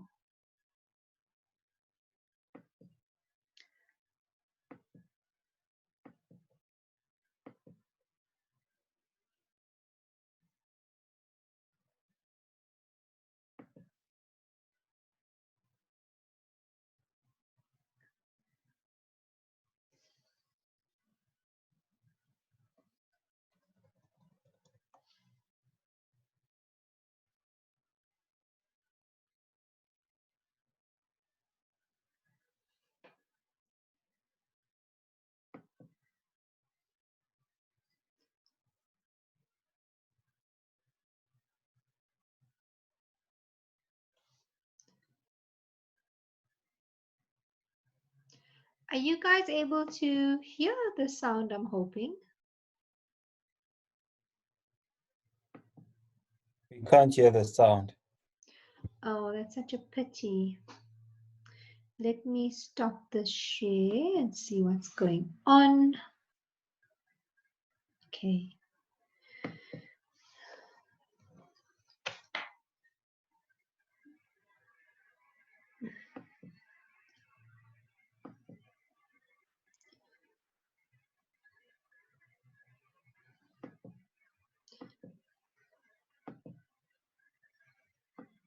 Can you guys get the sound now?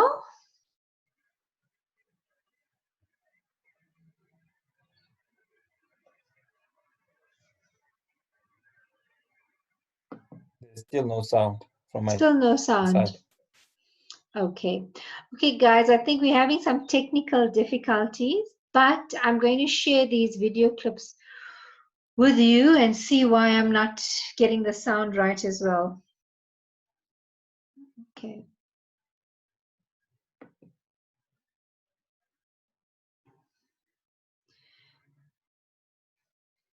Okay. Let's stop that share. Sorry, it's still playing in my ear. I just need to close this. Okay. So I'm assuming the video is gone now without the sound. I'm going to share the video clips with you guys, and I'll make sure I include it in the slides. So those of you that are watching the recording, you can also get the link to this. Okay, let's move on. Let me find my slide deck. Okay.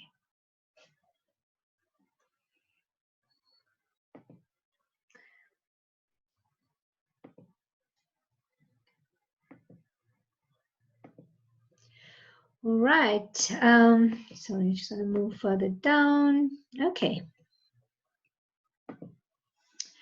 So I want to just touch on this very, very briefly. I'm going to share this as a slide deck as well. What are some of the characteristics of an innovator's mindset? Now, as an entrepreneur, most of you are also going to be able to relate to this. I can guarantee you, because I know I can definitely resonate with a lot of this, and you as well. So let's start with being empathetic. So you've got to be both a teacher and a student. Okay, so you've got to be empathetic, listen, understand, relate to what others are saying. Entrepreneurs and innovators are also problem finders.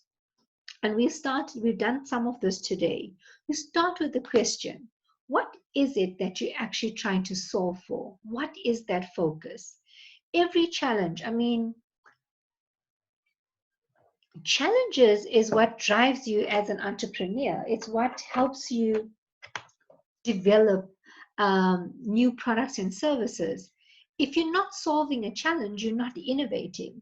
So problem finders is definitely an innovator's mindset. Risk takers. So you've got to take risks in your business. You've got to think about different ways of doing things. Networked. I mean, hopefully through this program and even before attending this program, you were very well networked. Like Bonolo already knew who I was talking about when I spoke about a bank client by just giving the first name, because she knows that space. She's been working in that space.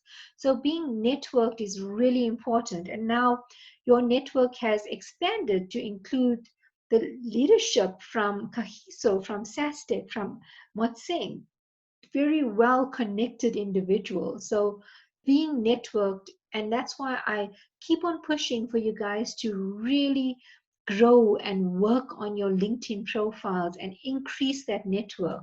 Not for the sake of having followers. I mean, this is not what it's about. So I don't do what I do on social media so I can get more followers. I do that because I can get more clients and I can generate more income. And I've mentioned this to you, I think, maybe in the past, that 70% of our business comes from LinkedIn, which means we use that network.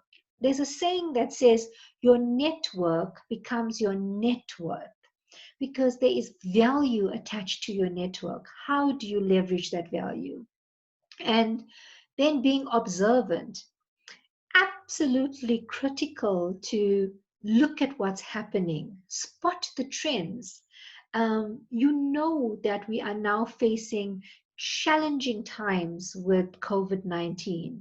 You know that things are changing from a work perspective. What are you observing about the market, the trends, the needs of your clients, and how can you convert that into business opportunities? And then creators, you've got to take your idea and do something about that idea so that you get something. I mean, I know this is really corny. Idea plus action is equal to fruition. But we spoke about the definition of innovation.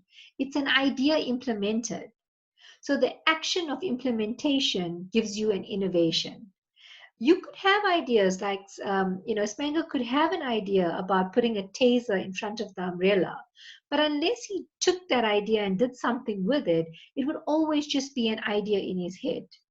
The pictures of umbrellas that I showed you were people that have actually taken their ideas and done something about it. So you've got to do something about your idea. And then being resilient. I mean, these times that we're facing, most of us have seen just how resilient we can actually be as an entrepreneur. I mean, I was just chatting to Jay a little while ago, and I said, it would be really great if we could continue delivering this type of content and having our clients pay for it. Because I don't know if we had gone to our client before we started this program and said to them, we're going to offer this training online, they would have said, no, that doesn't work. But it is working. We are delivering training. You are receiving value. You're still going through your content. So as entrepreneurs, we've got to be so resilient and be able to change when we need to actually do what needs to be done. And then this last one is now becoming one of my favorites. And it's about being reflective. And I've used the time to start also meditating. So I took part in a 21-day challenge where every day it's I think it was Robin Sharma. No, it was Deepak Chopra. And it was a 20-day meditation challenge. And every day there were, little bits of motivation, but then an actual meditation exercise that I had to do. And this forced me to actually reflect on where am I during this time? What is it that I need to achieve? Where have I come from? And, those of you that know me, I'm extremely grateful to do the work that I do because I love working with entrepreneurs. I can't tell you how much joy it gives me helping others. But I'm also extremely grateful for my health because of my the cancer that I went through and all of the chemo and losing my hair and not being able to do anything. So for me, lockdown is not as hard because when I was going through my chemo and my surgeries, 3 times during the year, I was unable to use my hands for 6 weeks at a time. So not being able to go anywhere is one thing, but not being able to use your hands because you've had major surgery is a completely different situation to be in. So, I continuously find myself reflecting during this time. And sometimes when you reflect with intention, you actually come up with new ideas and innovations and new ways of doing things. So I've already thought about 3 new products that we want to launch, and not waiting for level 1 and level 2, but launch right now. And hopefully we'll be able to take those to market in about a month's time. But reflection has helped me to unlock some pathways in that respect. So I want you to really think about the characteristic of an innovator. It's so similar to an entrepreneur because entrepreneurs are innovators. The output of entrepreneurialism is innovation. So if you're an entrepreneur, this is what you will come up with, innovation, right? So give that some thought and you can reflect on it when I share these slides with you as well. So if we move forward, just want to close this.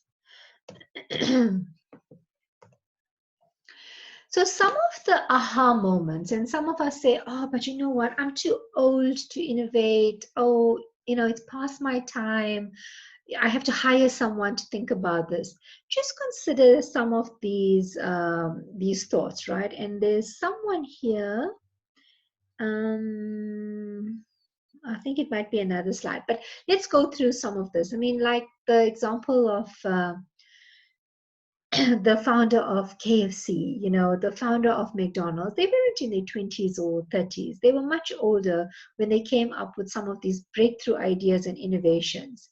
But innovation comes from solving a problem and a challenge and that aha moment.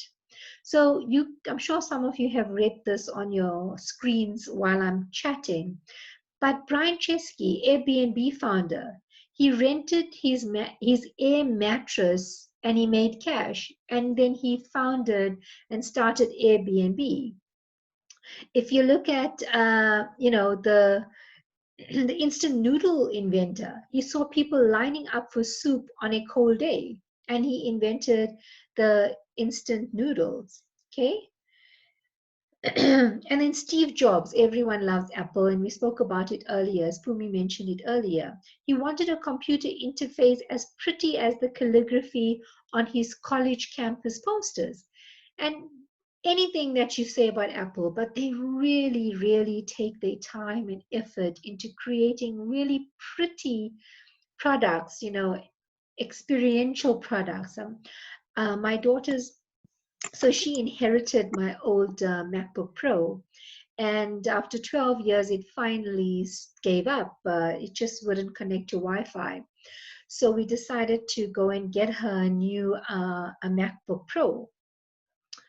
And yes, you have to pay a pretty penny for it, but the experience of her opening that white pristine box and even filming it, because it's an experience that they create with their products and services, and it's really awesome to actually go through that. Someone is on unmute, so if I can just ask you to please mute, because it's going to give us feedback on our recording as well. Okay, let's move on. Okay, so earlier Paseka was on the line, and I know he's been struggling on and off to get in, and he spoke about what was it, rapid prototyping. So let's touch on this because it talks about prototyping as well. When you have an idea, it's important to validate your idea. So I said to you guys earlier, yes, it's really key to have innovations. Ideas are a dime a dozen. But when you do have an idea, before you implement that idea, you have to validate your idea. So these are 5 steps that you can use on idea validation. The first is share your idea. So share your idea with as many people as possible. Don't be afraid to share your idea, because when you share your idea, people give you feedback, and you'll be surprised at the type of feedback that you actually get when sharing your idea.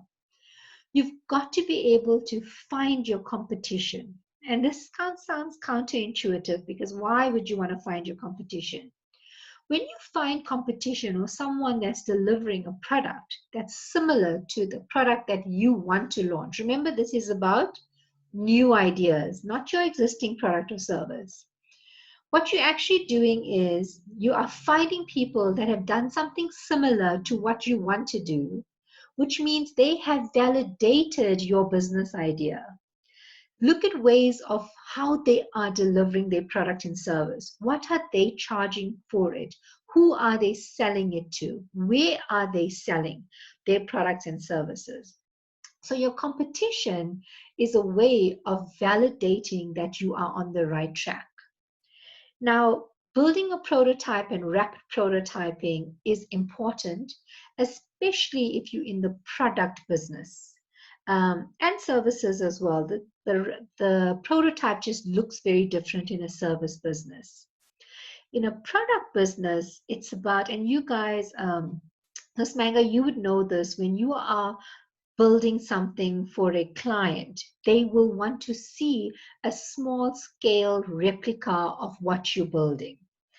And that replica doesn't always have to be physical models of houses and trees and cars and parks and streets.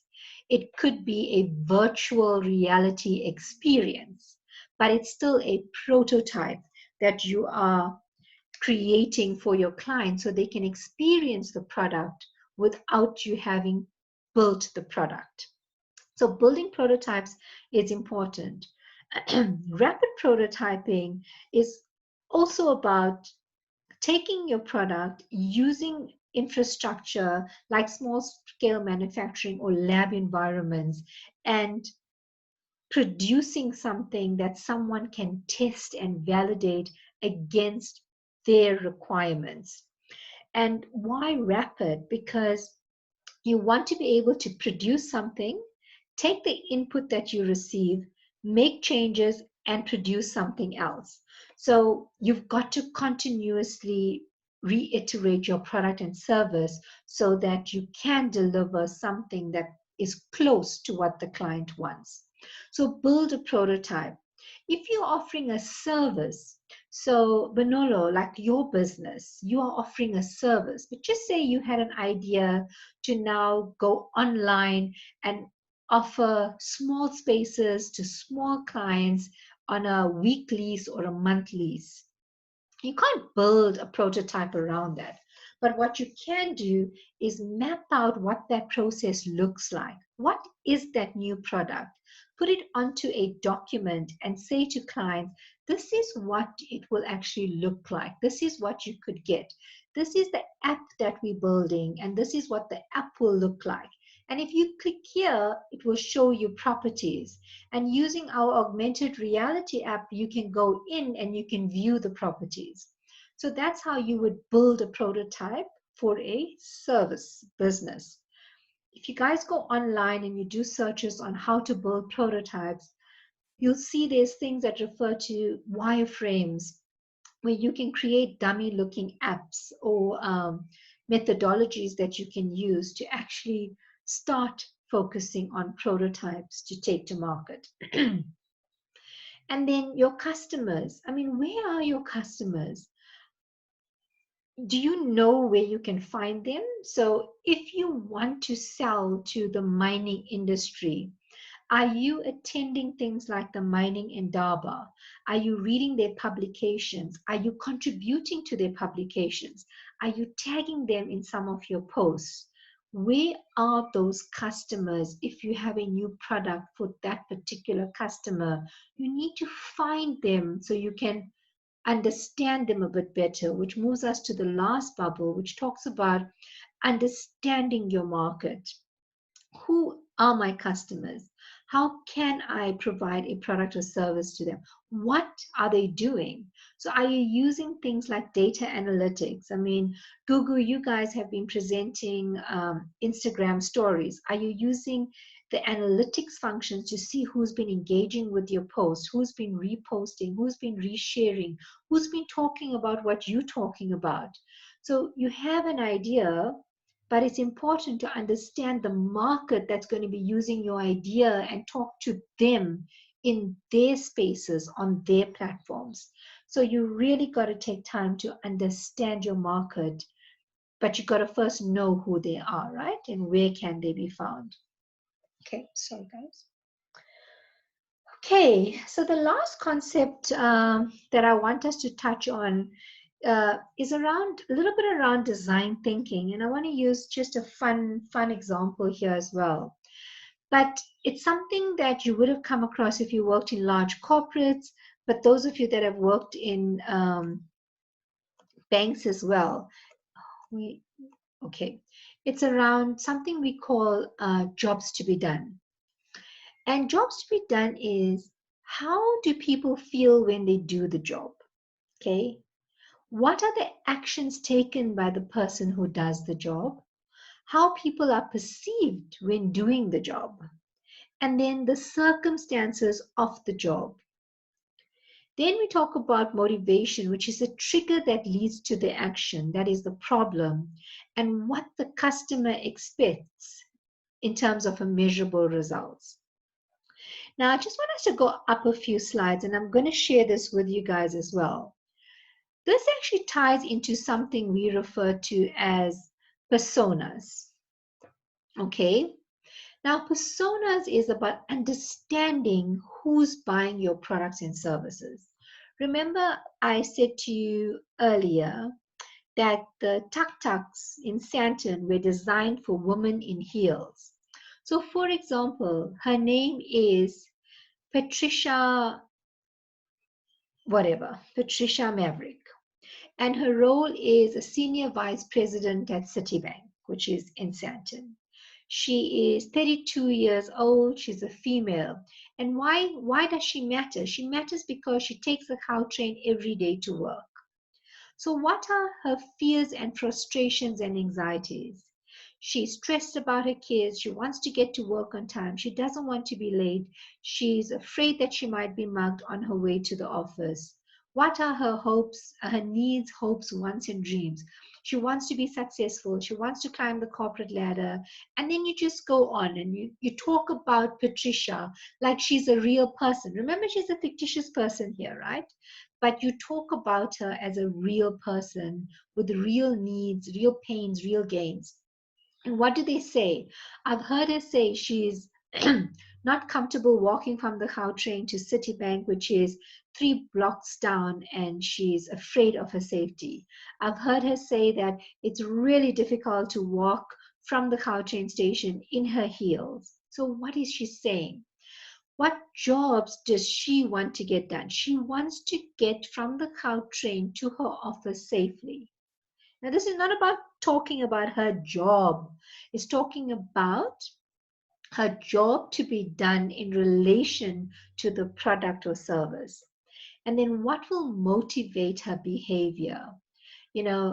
She providing a safe alternative to walking, providing a comfortable alternative to walking, providing an affordable alternative to walking. And what does success look like? Success looks like getting from the Gautrain to city with as little effort as possible and it not costing an arm and a leg. So that's a persona. When you take the persona and then you mirror that over jobs to be done, it becomes easier to understand what we're referring to when we talk about jobs to be done. And this is a lot around human-centered design. You would have heard this term before. It's about putting the client at the center of everything you need to do. This is what we do when we teach design thinking to clients as well. How do you mold your product and service to target the client at the center of the effort? Okay, so let's take this example. This is about drinking a milkshake. I try and keep it as simple as possible, right? And you'll find this example online. There's a lot more detail online, and you guys are welcome to check it out. Just type in jobs to be done McDonald's, and this example comes up. So when that's a situation, I want to do what? That's the motivation. And then so I can is the expected outcome. So this is the statement. When I am going to work, I want to drink a milkshake so that I am not bored and so that I don't have to eat until 10 a.m. It's quite a few things happening in here, right? Going to work is one thing, but then I want to drink a milkshake. But you don't just want to drink a milkshake. You're drinking a milkshake because you don't want to be bored, which means it's giving you something to do. And then so that I don't have to eat until 10 a.m. So that means it's also filling you up. So let's think about that for a moment and let's move on, right? Let's try and really take that in. When I'm going to work, drink a milkshake so that I'm not bored and I don't have to eat until 10 a.m. So if you didn't understand the exact job to be done, you would just make a milkshake and the milkshake could be really watery. But if the milkshake is really watery, it means you finish that milkshake very quickly. But if the milkshake is really thick, it means you drink it for longer, which helps with I'm not bored because now I'm holding onto a milkshake and I'm sipping that with my headphones on. So I'm not bored. And because it's thick and it's flavorful, it means it fills me up a little more. But if I didn't understand as a McDonald's franchise owner what the jobs to be done was, I would think, oh, you know what, watery milkshakes gonna save us a little bit more on the ice cream that we put in. That's what we sell. But that's not why people buy milkshakes. They buy it because they want it to last them longer while they're on their way to work, while they're driving to a meeting, and they want it to sustain them a bit longer so they're not hungry until 10 a.m. Can you see how important it is to understand the psyche of the person that you're selling to? And sometimes you won't know this until you observe what they're doing with your product or service, how they're actually engaging with your product or service, and what are they actually saying to others about your product and service. So it's really important to understand jobs to be done from a broader concept. So I'm going to stop there. I'm going to actually stop my share. And yeah, I think we're going to end because I know Ryan's going to come on board at about 12:30 unless he's already here. I see he hasn't joined us yet, but he will be joining us in the next few minutes. So guys, are there any questions or comments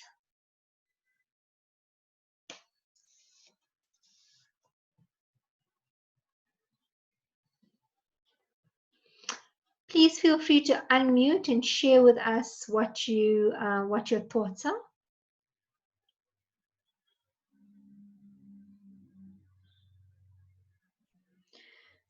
Okay. Okay. Did you guys at least enjoy the session? Hands up. Depo, you have something to say? Yes, Jayshree, thank you so much for the session. I think on my side, what I have to, it's not a question, it's just a comment that I'd like to share. And it's not much of an innovation, but something that we have learned. Obviously, with manufacturing going back to work at 30% capacity, we are back at work, but obviously, you know, we have split ourselves into teams. So some guys come on some days. And what we actually realized with the production managers that it's working so well now with the guys coming at different shifts, because with manufacturing, you know, the one part of the process depends on the other. So you realize now, until the cutting person is done, the person that comes after that, while the cutting person is busy, literally has nothing to do. So now that we have, you know, looked at the process and see how much time wastage we had with everybody all being there at the same time, you can just imagine for the guy who does spray painting, who is right at the end of the process, he will have to wait for cutting, for edging, for manufacturing in order for him to do his job. But only now we are realizing that because now we are kind of working shifts and some people are coming on some days, it's working so well for us. And we would have never learned this if it wasn't for this situation. Wow, well, thank you so much for sharing that, Depo. And you know, if you had done this proactively without, you know, COVID as an issue, you know, this is actually business model innovation, because you've taken your existing processes and you're now delivering it in a different way, but you're doing it because of a COVID-19 requirement.